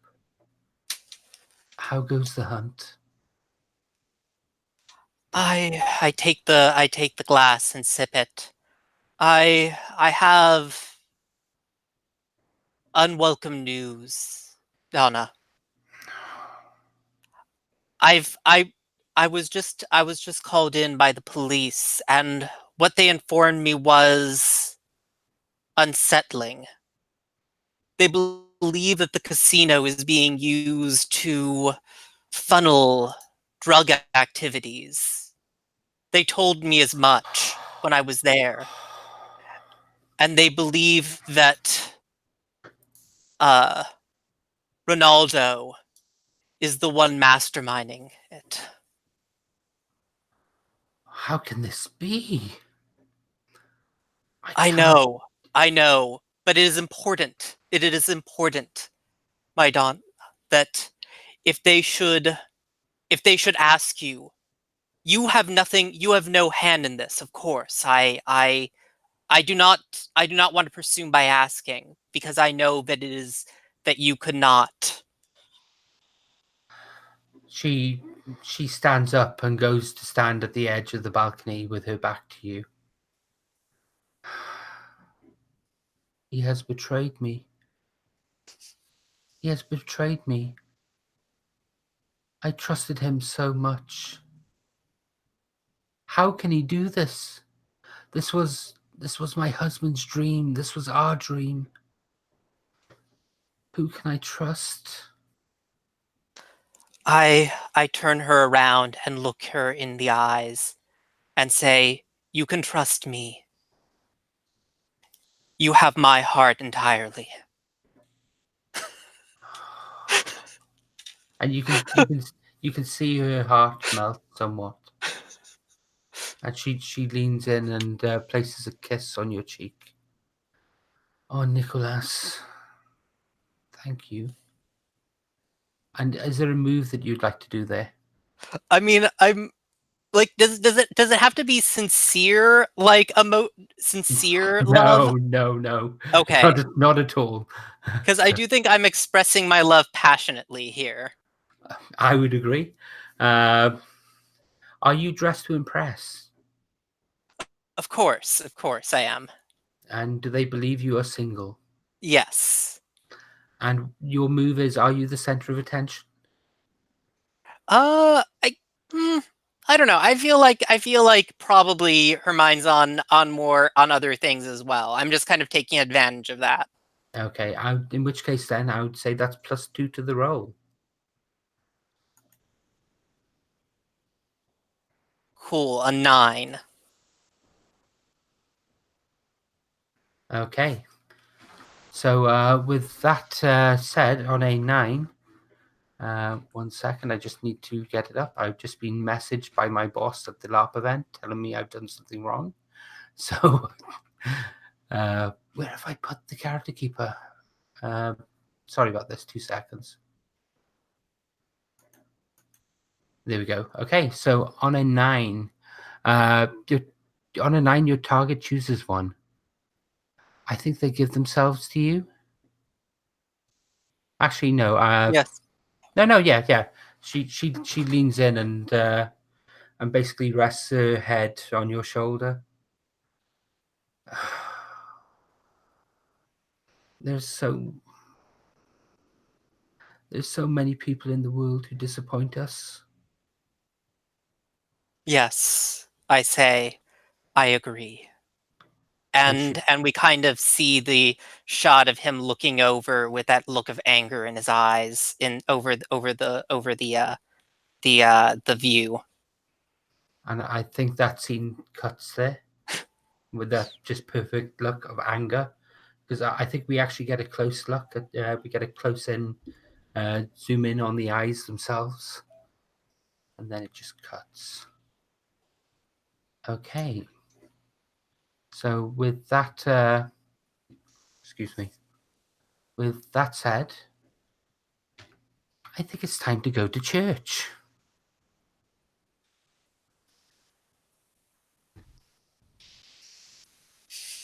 Domingo,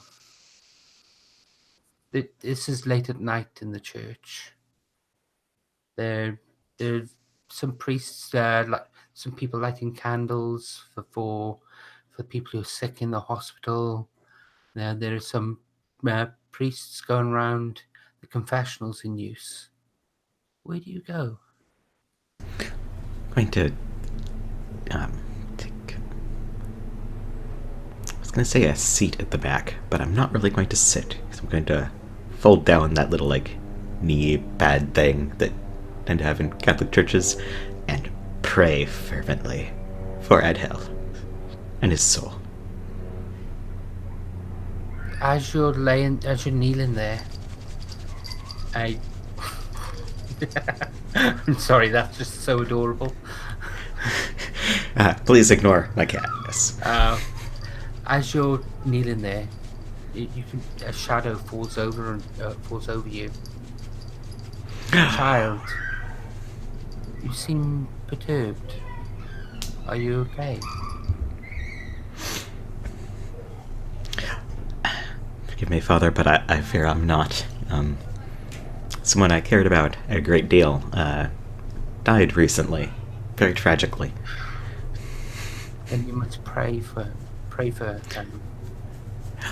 I'm praying as much as I can. I can only pray that God hears me. He goes and sits down in the pew in front of you. He actually just sits down. God hears many things. There are many questions people ask of God, but He will always answer.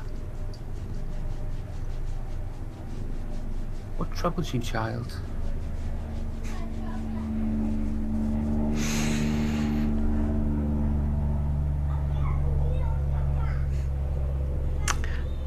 And since this is a priest, and clearly someone who can be trusted with all the details of everything, Domingo is going to spill the entire thing about how he was so into hell, and he hoped that maybe someday, they could be together or something, but then there's Abuela weeping on the phone about him, and it's all just so much to process. And someone tried to kill him earlier, and hell, it was the sort of selfless person who would take that falling chandelier so that Domingo didn't have to. It's a lot. I assume that we probably over a commercial break or something cut back to him still dishing. So we come there, and the priest hands you a. We've actually gone from out in the pews to actually the priest, the vestry, the vestment, and the vestry and the area just off from the actual church itself, and he hands you a cup of coffee, and that is a sad tale, my child. That is a sad tale. There are so many tragedies involved here. Such a good, pious, pure young man. I have to think I only saw him earlier today.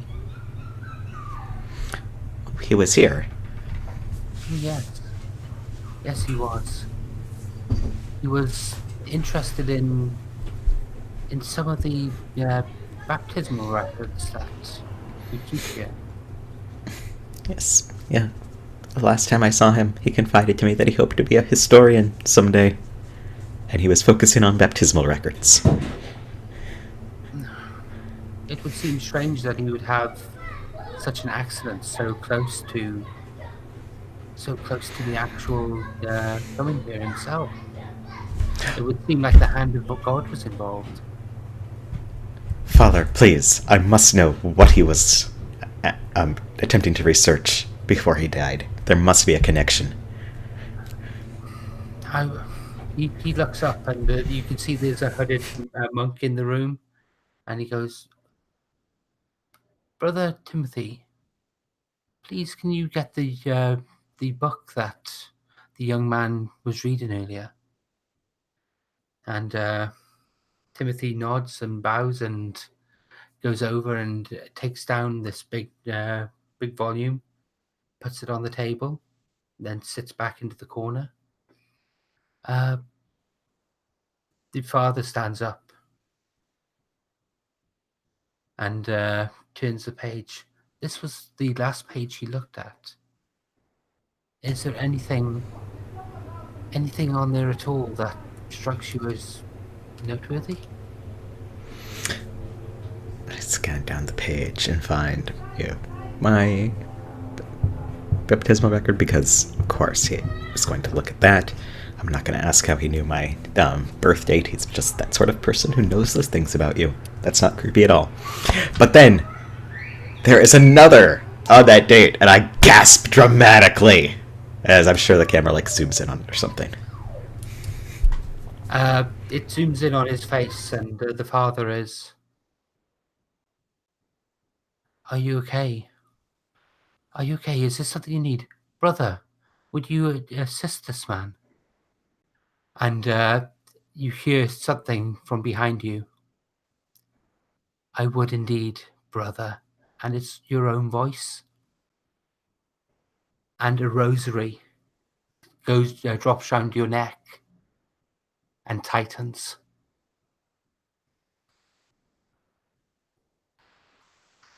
I would like you to act with desperation, please. Yeah, I would also like to do so. Do you have any moves that go with this? Let's see. Am I handling things head on and without guile? Oh yes, definitely. But otherwise, my moves don't really help unless I'm defending someone else. No. Okay. Which I am not, unfortunately. So, when you express your... sorry, no, that's the wrong one. I express my love passionately as I'm being strangled. It has been known to happen. Yes. Okay, when you act with desperation, tell the MC what situation you want to avoid and roll with the questions. Are you doing this for love? Are you doing this for vengeance? I think I'm in this situation for love, but I'm not vengeful against anyone at the moment. That might change once I am not being choked anymore. I would agree with that. So that's a +2, which brings my roll to a 9. Okay. So, on a 7 to 9, the MC will give you a worse outcome or an ugly choice. So you struggle, you struggle, you fight, you manage to pull the rosary a little bit, and it snaps and the beads fall over the table. As you turn around, you can see the monk backs up. He pulls a gun. You both struggle. You both fight over it. You both...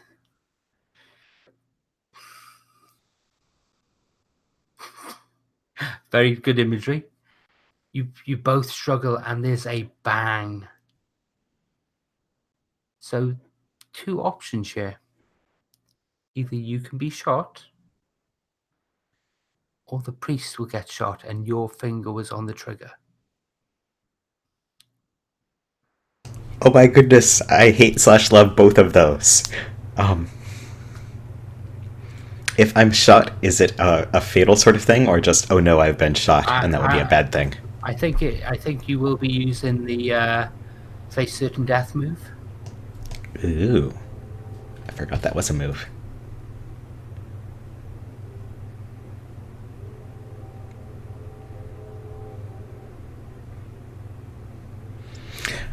I will be shot because I feel like that's super dramatic and that I'll probably pull it off in a hot way. I believe in myself. In which case then, can you please roll when you face certain death?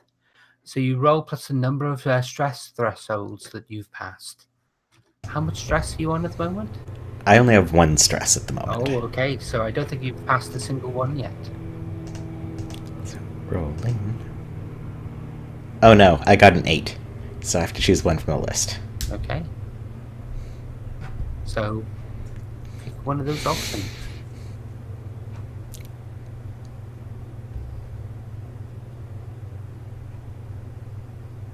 Oh no, I just looked at the list of options, and one of them is take a distinctive but sexy scar, and I feel like I have to take that. Okay, so that would be 2 distinctive and sexy scars. Oh no, except,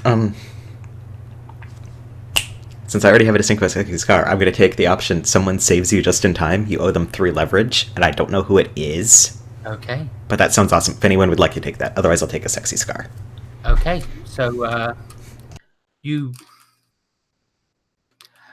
are shot. You fall to the ground. The mother screams out. The young daughter gasps at your heroism and how much of a fight you put up. The young boy is glued to the screen. He's loving this. This is what he wanted. This is the action he wanted. You fall to the ground. You are there. You're laying. You can hear the pistol being cocked again. And as you look up to but there's that shot where it focuses on the barrel, and then the point of focus changes to actually change to the face. And there's a very familiar face looking down at you. Brother, we meet at last. Oh, how I've longed for this day. Oh, how I've longed for this day. You've led the good life. You've had the good life. You stole my life. You were raised in riches. I was reduced to the gutter, forgotten, disposed of, like some garbage thrown into the street. Do you know my name, brother? Do you know my name? Having just read it off the book, I'll say, Rodrigo? You're not fit to speak my name! 21 years of pain, of suffering. That ends tonight. Your life is now mine. Your life is now mine. And all the money that our family have hoarded, everything that was denied to me at birth, everything that was taken from me, it will be mine. You'll never get away with this. There's a crash from the door. A figure dressed in black stands there with a silent pistol. Rodrigo turns. He looks at what's going on.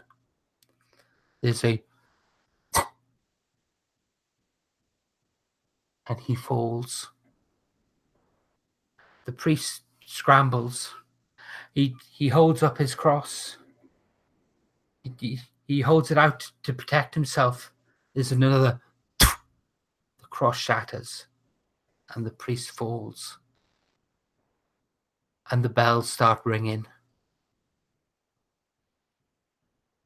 And the figure clad in black looks shocked and runs out of the office.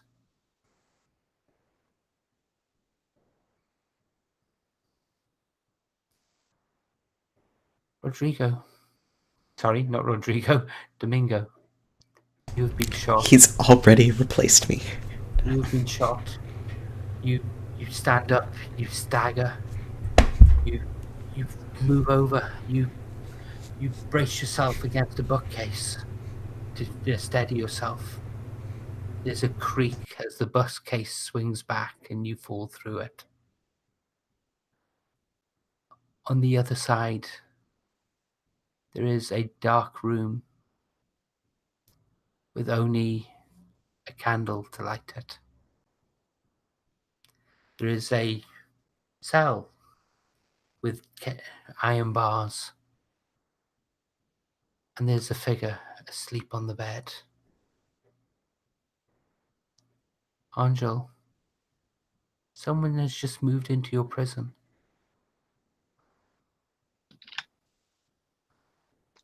Okay. I try to sit up. Something hurts. I look at this person who's stumbling in. You can see this figure moves over. They stagger against the wall. They stop and fall down in front of the cell. They crawl forward I try to get up and get to this person. You get there, and as they look up, you can see Domingo's face. I look at him with a questioning look in my face, and I'm saying, I think I know you. Angel! Wait, is that Rodrigo or is that Domingo? Okay. And blood comes up. They spit out blood and collapse. I try to help them, whoever they are. I mean, they seem vaguely familiar, so.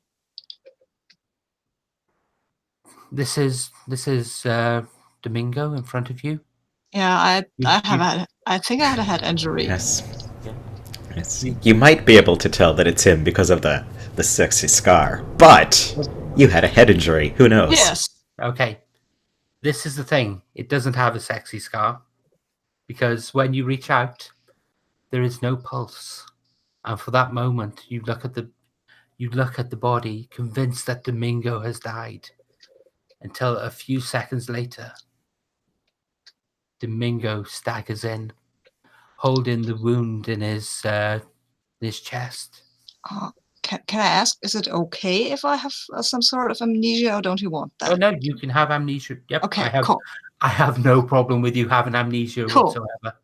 Cool. So there is this other guy with the same face. Yes. Like, is this a dream? Staggering in, probably leaving a bloody handprint on the wall as I try to catch myself against the wall, having been also trying to keep pressure on the wound. And just say, Angel! He's dead. No, you're here! Yes, you are hurt. But I don't know what happens and who you are, but you seem to be hurt. Maybe we should call an ambulance, or is this a gang thing? Look, a little crestfallen that it doesn't seem to remember me. But nevertheless, he's alive. So I will attempt to, unlock the cell to let him out, just before dramatically passing out in, the sexiest passed out pose possible. Yeah, please pass out in my arms. Yes! Oh, Because the door seems to be open if Rodrigo crawled in, so... So, yeah, I'll catch you and look down at you and say, I don't know you, but I like your face. And we have that moment of you in the cell together, and the scene fades. So we come to the final scene. And it's a dinner appointment. It's dinner on Isabella's boat. She has invited a new guest along, someone who she is very taken with. Nicholas has been invited along to a family dinner. Roberto hasn't shown up. He has made his apologies. Work has kept him busy. Domingo is supposed to be there, but he's running late as well. And so around the table, we have Nicholas, Isabella, and this raven-haired beauty. This young film star who takes the very breath away to look at. She doesn't wear her shirt open, but it's very clear that she is a beauty. She is a great beauty. Her name is Camila Cruz. And she sits there and lifts up her coffee. He's taking his time, isn't he? But some things never change. Domingo was never the best for arriving on time.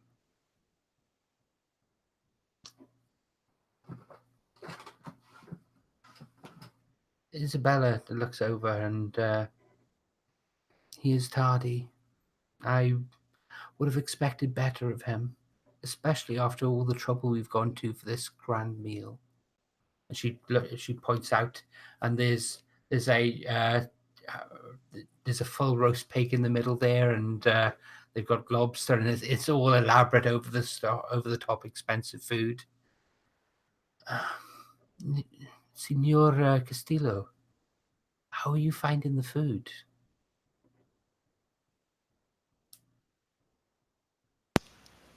It is excellent, and I look at her, but not as excellent as the view. She blushes, and she actually holds her fork up slightly and almost hides behind it for a moment. Oh, you do say the kindest things, but I agree. Camilla, you are looking absolutely ravishing today. The sun reflects your glory. And Camilla smiles and takes a little bit of salad on her fork and lifts it up recoyly. I had so hoped to see Domingo, but Signor Nicholas, I don't think I've ever been introduced to you properly before. Do you work at the casino? Yes, I began work there recently. Your face looks familiar, though. Have you ever been in TV or cinema? Why do I find your face familiar?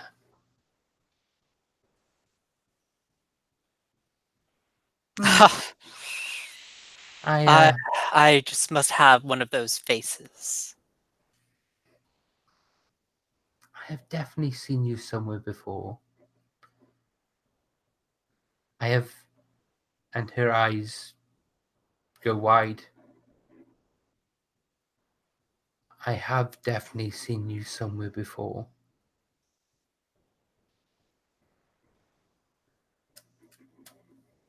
Tell me, were you ever involved in land? Realtor, perhaps?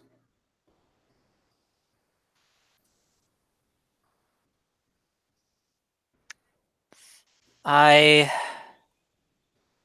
look at her coldly and say, "No, I don't believe I ever have." Have you ever been to the city of San Sebastian? You look, you look very much like.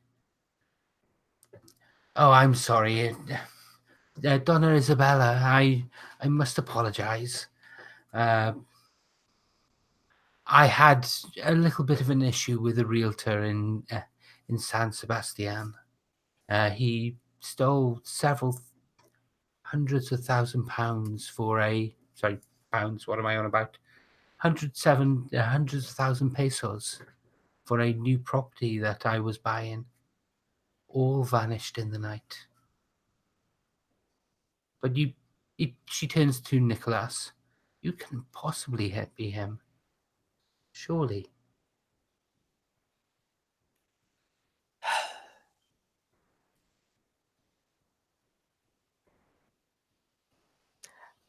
The depravity of our modern world sometimes astounds me. That it seems that, and I kind of look pointedly at Isabella, there are some people whose trust is not deserved. You can see Isabella's eyes tighten when you say that.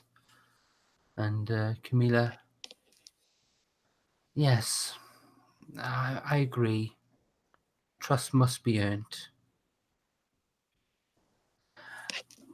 But anyway, let us start with this meal. If your son is not here, we should not waste it.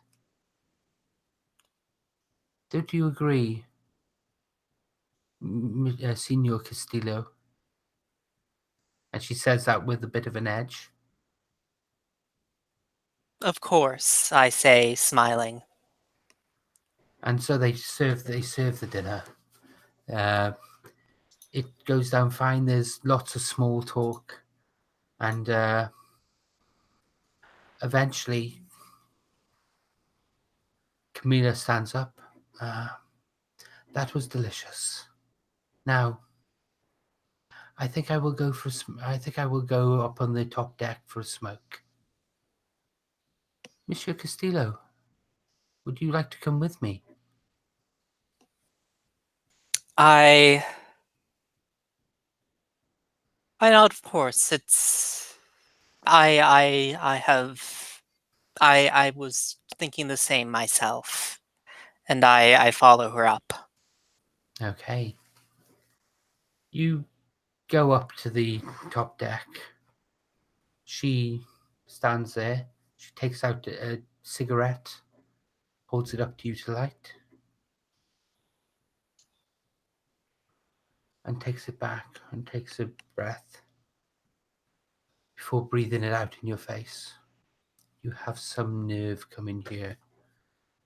You have some nerve coming here. I hear that quite often. Why are you working my mark?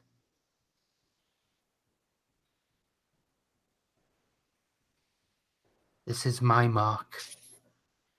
You leave him alone. You leave this family alone. Him. Who are you after exactly? Perhaps we can come to an arrangement. I am after the money, of course. The easiest way to get it is to inherit it. I don't think the mother is really my sort.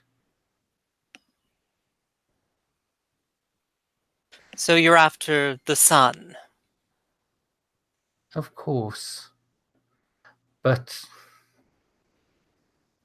should the mother marry, my inheritance vanishes with it. Leave them alone. This is a courtesy. Well, This is a professional courtesy. Leave them alone. Of course, I say. It appears that only one of us is getting the inheritance then, doesn't it? And I grab her by the neck and throw her overboard. Oh, yes! I'm sorry, I shouldn't be so excited about that, but I am. Okay, will you strike out at someone? When you strike out at someone with voice or violence, roll with the questions. Have you caught them off guard?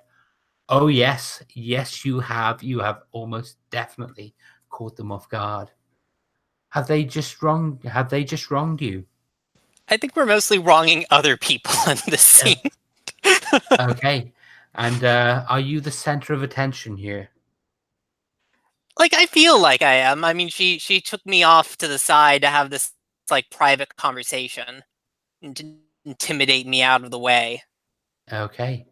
In which case then, can you roll with +2? Oh, barely. 7. Okay. On a hit, you inflict 2 stress, but give them 1 leverage by showing your feelings. I think you've definitely showed her your feelings. On a 7 to 9, choose 1. Yeah, sorry, my PDF wasn't very clear. So you cut them deeply, inflict 1 additional stress. You take something from them. You live with dignity intact. Cancel the leverage. You revel in causing pain. Clear 1 stress. Which of those options do you choose?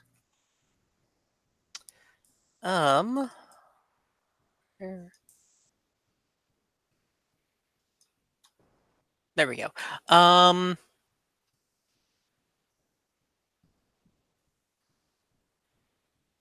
I revel in causing pain. Okay.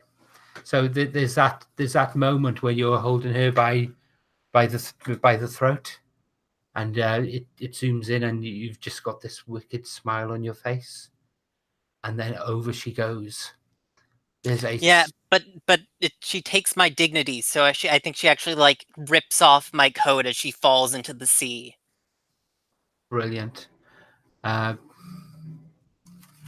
Okay. And I stand there, hair mussed, clinging to the railing, breathing deeply, my arms wet with mist and sweat. And there's a shout goes out. Man overboard! Man overboard! Quick! Get the floats! Get the life floats! And you can see a man, one of the sailors, goes up, pulls one of these ring floats out, and as he pulls it out, there's a little winch for the actual cable. And as he pulls the rope out, you hear a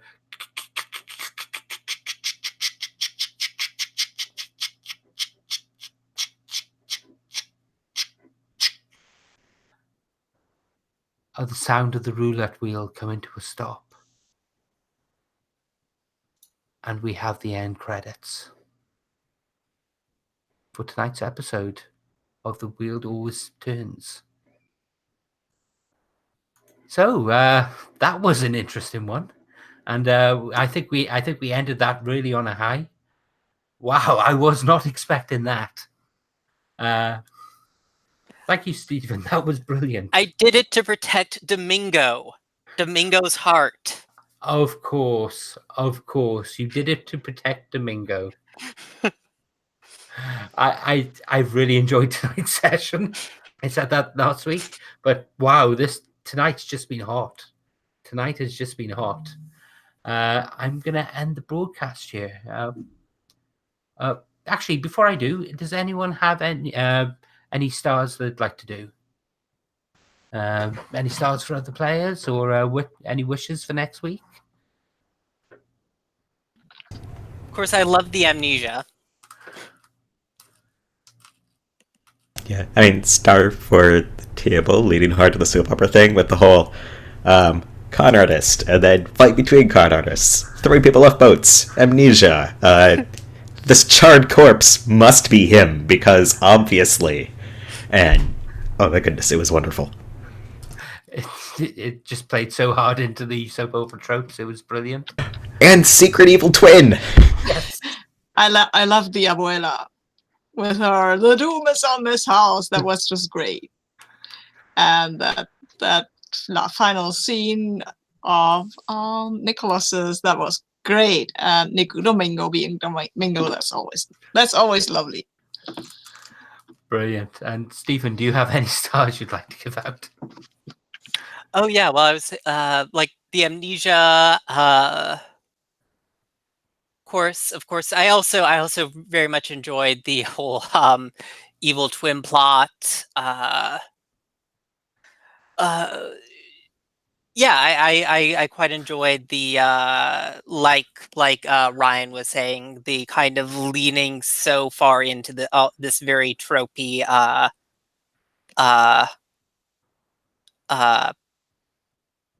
like Genre. Yeah, genre. Yeah. It's been great, and I've, as I said, I've loved tonight. I came into tonight's game very tired after a long weekend of meetings, and this has perked me right up. I'm gonna have trouble getting to sleep now. It's been absolutely brilliant. There will be a game next week. I'm going to come back from a very long weekend of being in a field with 2,500 other role players. And I'm going to have spent most of my time chasing around children, teaching them how to fight and how not to hurt each other while fighting. So if there are bags under my eyes, I do apologize. But I'm coming back on the Sunday, which means I will be here for Monday night. So the game will be going on. So I look forward to seeing you all then. And I'll end the broadcast.